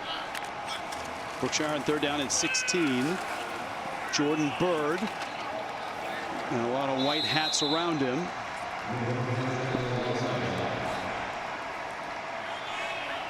Bam Amina there to finish him off after the initial hit. I thought that Colorado State would have brought pressure, and a better play call would have been some sort of screen or a swing pass.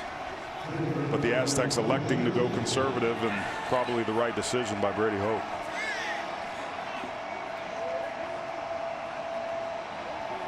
This from 39 yards. Ariza has plenty of leg for this. And a nice bounce back night for Matt Ariza. Defense leads to offense. Darren Hall, his 3rd pick. A pick 6 last week. A big one here. And Ariza adds 3 more.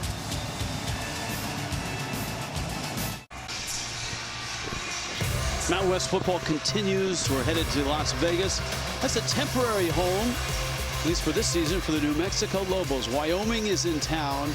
And it's on the 24-hour home of CBS Sports. Wyoming trying to get to 3-2. New Mexico looking for their first win. San Jose State has won. They sit at 5-0. That's one of the great stories in college football this year. Yeah, and it's Las Vegas is, from what I'm hearing, going to be the home of San Jose State. They're going to fly back from Hawaii after that nice win, go to Vegas, and stay there until after the bowl game. Just one of the many weird quirks of pandemic football 2020.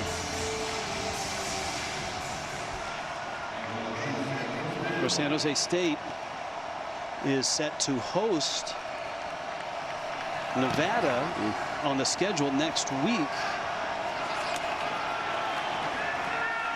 And that game will be here on CBS Sports Network. Trying to bounce it outside. Panunzio. And a flag is down at the 18. Now the 20. This might be against the Rams, and you can ill afford to start falling apart here.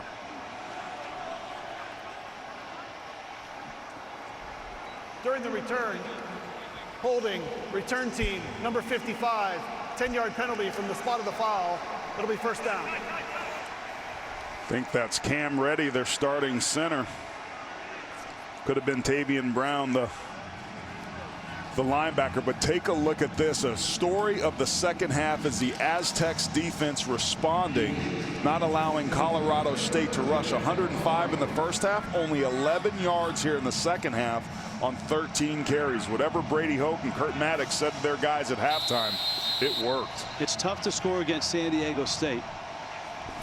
Colorado State's going to need to do it twice. And the carry by Vivens, with Centeo in the ballgame at quarterback. It's just chaos up there up front. They're bringing again San Diego State unblocked defenders off the outside edge. They're stunting, meaning crisscrossing the defensive linemen. They're blitzing backers. It's just a gap exchange strategy, and it's working beautifully here. Centeo a better runner.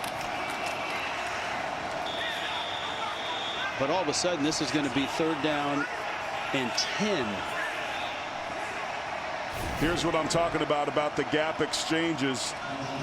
Just bringing people around, moving on the snap of the football, and then you get there, you have unblocked defenders coming off the outside edge. A great tackle there that time by Laka. Colorado State's confused up front. A gap exchange. Gap exchange. You take my gap, I'll take yours. Centeo Long throw. It's caught there. That's E.J. Scott. And Scott has the first down and finds his way out to the 28-yard line. That ball was nearly picked off. Dallas Branch went for the interception and missed and ended up giving the first down. He's in phase pretty good. He breaks on it. And just the receiver does a better job. Scott coming back to the football. And again, an anticipatory throw, that time by Centeio.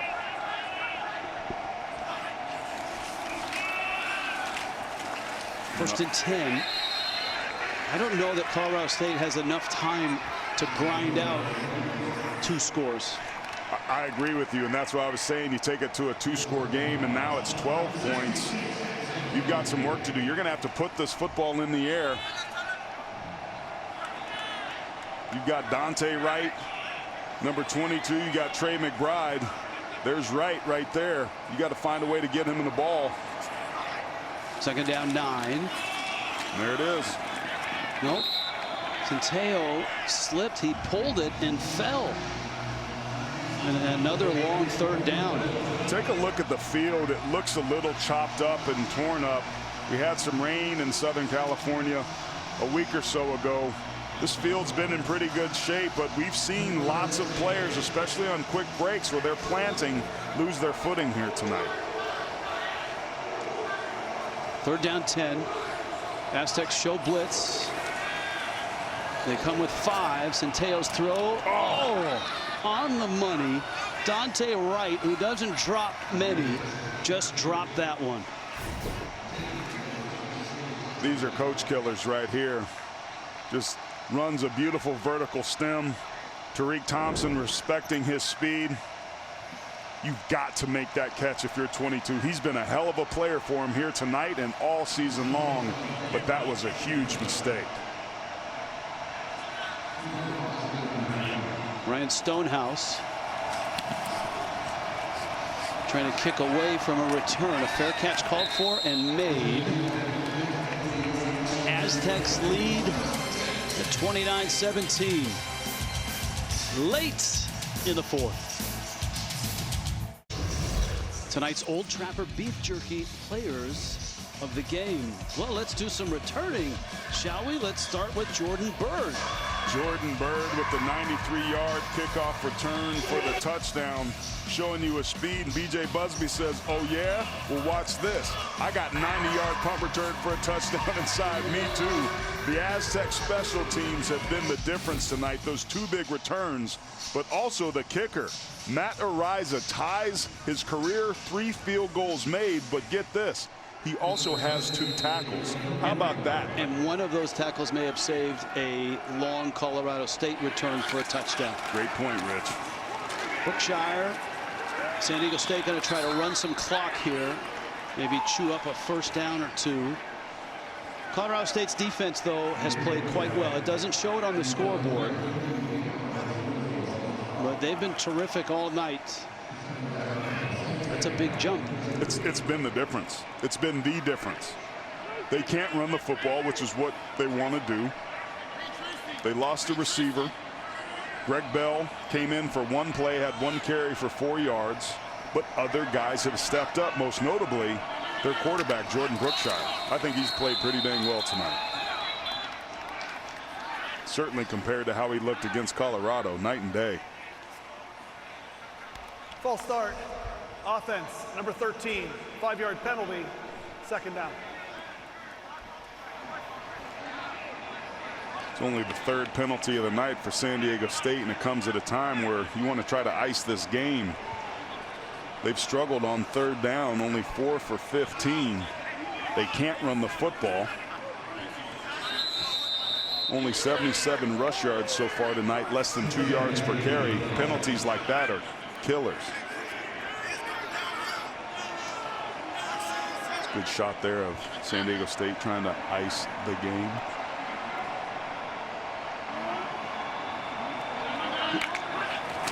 You're not going to give me any love for that, Rich? No, but I was going to point out, I was ready to take the ice and transition into this. Yeah, you're trying to ice and you're trying to run clock, but an odd loophole in the rules. There's the ice. We've established that. Check that box. You know, they run play clock down and get a illegal procedure. and then they spot the ball, and they reset the play clock. I believe it was to 25 seconds, and then they restart the play clock. So essentially, by jumping offside or getting a penalty, they were able to run more play clock off. Interesting. They got a. That's a unique way to ice it. And maybe not the way that they planned. But ragdoll tackle there. The Aztecs going the wrong way. He's been a nice addition, man. Patchen's made some plays. He's a transfer from Miami. Versus Boise State, he had 5 tackles and a sack. He's a graduate from Tampa, but he's been a nice player. And you know who we haven't mentioned, and we should, is Chuck Heater. Yeah, man. Just the longtime defensive coordinator, so highly regarded.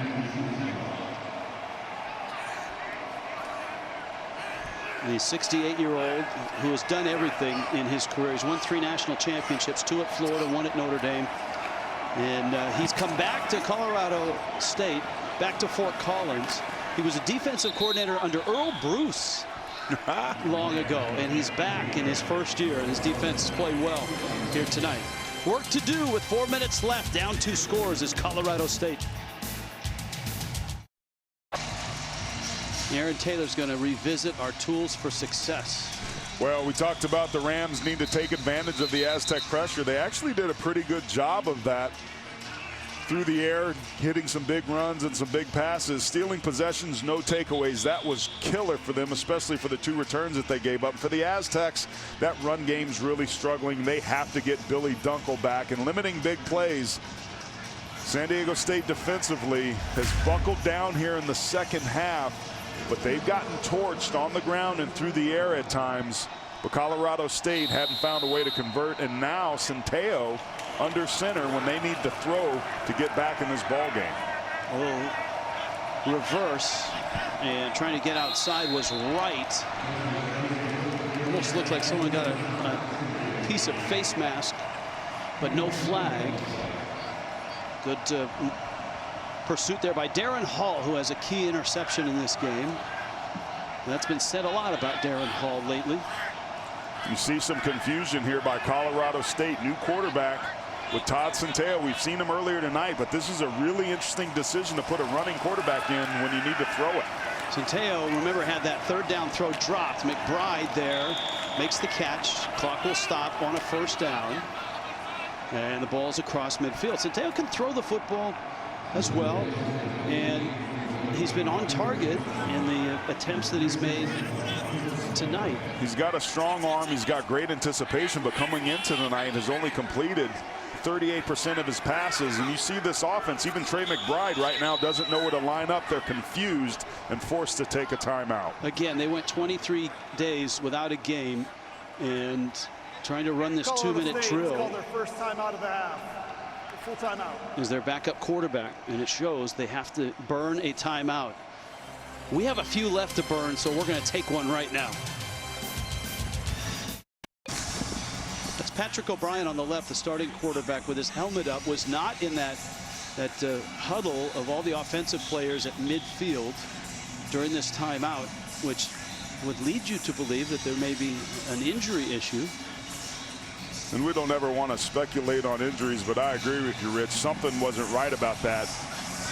If he was healthy and could play, you think with his experience he would be in that huddle, because clearly Centeo's inexperience, not being able to get guys lined up properly, forced them to burn a very serious and useful timeout there, because they couldn't get lined up right in a situation where they need 2 scores and only have 3 minutes and 24 seconds to do it.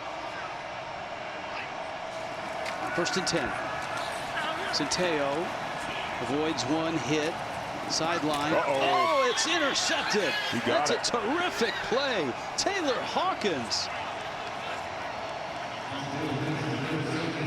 Hawkins is saying catch. Officials say catch. That's as good a catch as you'll see. And it was an interception for the senior corner out of Palm Springs.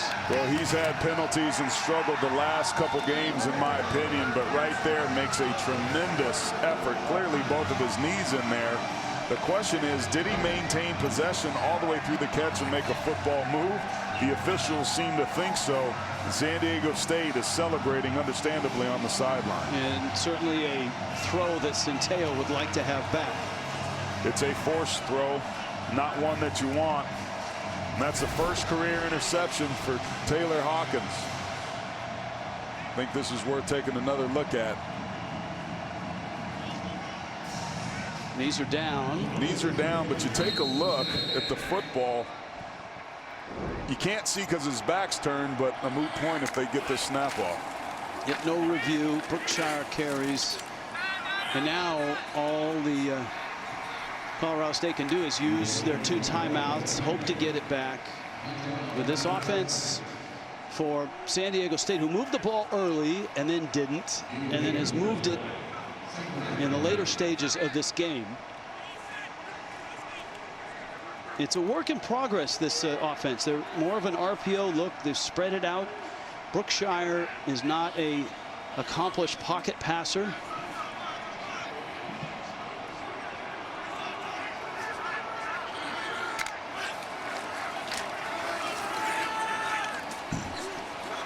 This is Bird, and he's upended out of bounds. That'll stop the clock. 2.5 left. Rich, this is hard to believe, but with this run by Jordan Bird, the San Diego State Aztecs have finally cracked 200 yards of total offense. Yeah, and they have not rushed. I mean, they're trying to crack 100 yards in running, and that's, I mean, look, this is a team that ran for over 400 yards against Utah State. And that's Jordan Bird. He's been banged up a little bit tonight, and he's put some work in. Brookshire in the wins, and San Diego State is 3-3 in their 3 wins. They've run for 287, 407, and 326. In their losses, 79, 109, 101. They had 155 total yards last week against Colorado, and interestingly, they were in that game. But when you've got this defense and you've got special teams that have taken 2 kicks back for touchdowns, your offense can have an off night and you can still win. It's really been the play, and I thought Cade McDonald was outstanding tonight. Coming up with the interceptions, Darren Hall there, Taylor Hawkins on that last series there. Constant pressure and harassing of the quarterback. An excellent job of settling down and stopping the run in the second half after getting gashed in the first half. Just a really gutty effort by these Aztecs, and man, it hadn't been pretty, but Brady Hoke will take it. You see Cameron Thomas there. He and his defensive line, when they needed to make plays, stepped up and found ways to get it done. 14 tackles for loss, 2 interceptions, 2 sacks tonight. Brookshire lost a shoe. I thought that was the ball. No, that right shoe popped off. You're going to lose something. Better a shoe than a football in this situation. And that's a critical play there, giving yourself a makeable 3rd down here. Well, there's barefoot kickers, but not barefoot quarterbacks. There could have been a hold on that. He lost both of his shoes. He lost both of his shoes. Go back and watch that play in its entirety. If we could see that again, he lost one shoe, I think, on a tackle, and then threw his other shoe at the end of the play. Watch this. Ready? There goes one shoe. And how about 2 shoes? Man, can't make this stuff up. That's excellent. I love the way they zoomed right in on the shoe. That's excellent work. They pick up this 1st down. This is going to be pretty much ball game. It'll be close. Not ball game yet, but it's, no. It's he's short. He is. I don't think he would want a field goal attempt here, because a block and a return could change the dynamics, obviously, in a hurry. I've seen that happen long ago. Yeah, you want to bleed as much of this clock as you can. You're going to get it down to 105. May think about just punching this football in. Your quarterback has been so effective for you. Jalen Armstead's in there, and he's a big load of laundry. And he'll carry it inside the 30. That's the first down. That's the ball game. That's it. So San Diego State is going to go to 4-3, and importantly 4-2 in the Mountain West. Now they travel and play at BYU next week. BYU lost today to Coastal Carolina. That's a tricky offense for Coastal Carolina on less than a week preparation. It's basically a triple option spread. They run a true triple and can throw the football, and BYU didn't have any answers for it. This was a fantastic, albeit ugly, win for Brady Hoke and the Aztecs.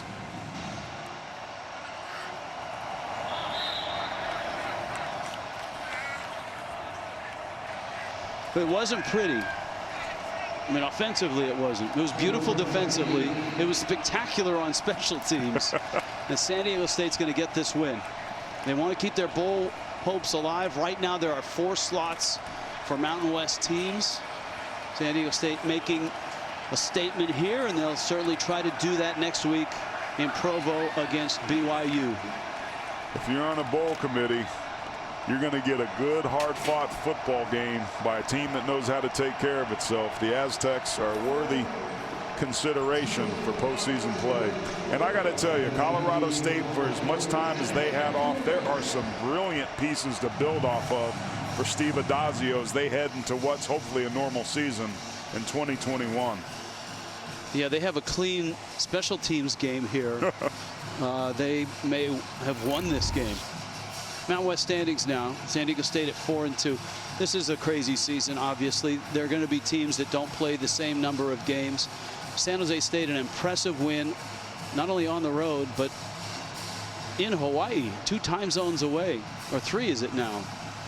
5-0 is San Jose State. They play Nevada. Now, I'm not clear if that game is going to be in Las Vegas or if that's going to be in Reno. But that's next week, and we've got that game on CBS Sports Network.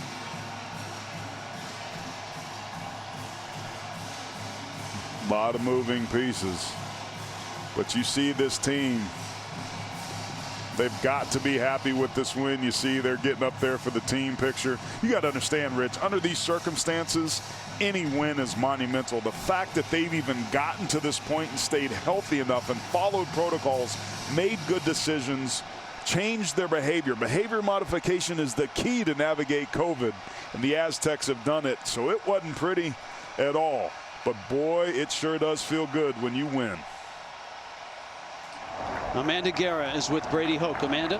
Yeah, Coach Hoke, congratulations on your win tonight. Tell me about your special teams, because they were absolutely incredible. Well, I thought we did a real good job in the return game. I thought they played hard. We got a couple good backs who do a nice job returning.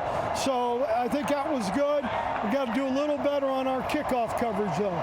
Tell me about Jordan Brookshire. About 5 weeks ago, you guys said, Jordan, it's not your time. You're not ready yet. You gave him a chance. You were blown away by what he did and what you saw tonight. Tell me about it. Yeah, it really was. You know, he is a great kid, works hard, and, you know, it's frustrating to anybody when you get beat out. But he kept working. He worked and got himself in this position, and I thought he did a really good job tonight. You said your goal for this season was conference play. You accomplished that tonight. Tell me about the rest of your season, looking ahead and then into next year as well. Well, obviously, we want to play as much football as we can, and, you know, go up to Provo next week, play a really good BYU team, and then we'll see what happens after that. We got a great group of seniors that we honored tonight, and we're real excited about what we did tonight. Coach, congratulations. Thank you again. You got it. Thanks, Amanda. Thank you. Thank you. Nice work, Amanda, tonight. Aaron Taylor, you too. This was an entertaining game tonight. And Colorado State showing signs that they're heading in the right direction. San Diego State now 4-2 in the Mountain West. For Aaron Taylor, Amanda Guerra, our entire CBS crew, our production folks, both here and back in New York. I'm Rich Waltz. This has been a presentation of CBS Sports Network, 24-hour home of CBS Sports. We'll send you back to Brent Stover and company. Brent?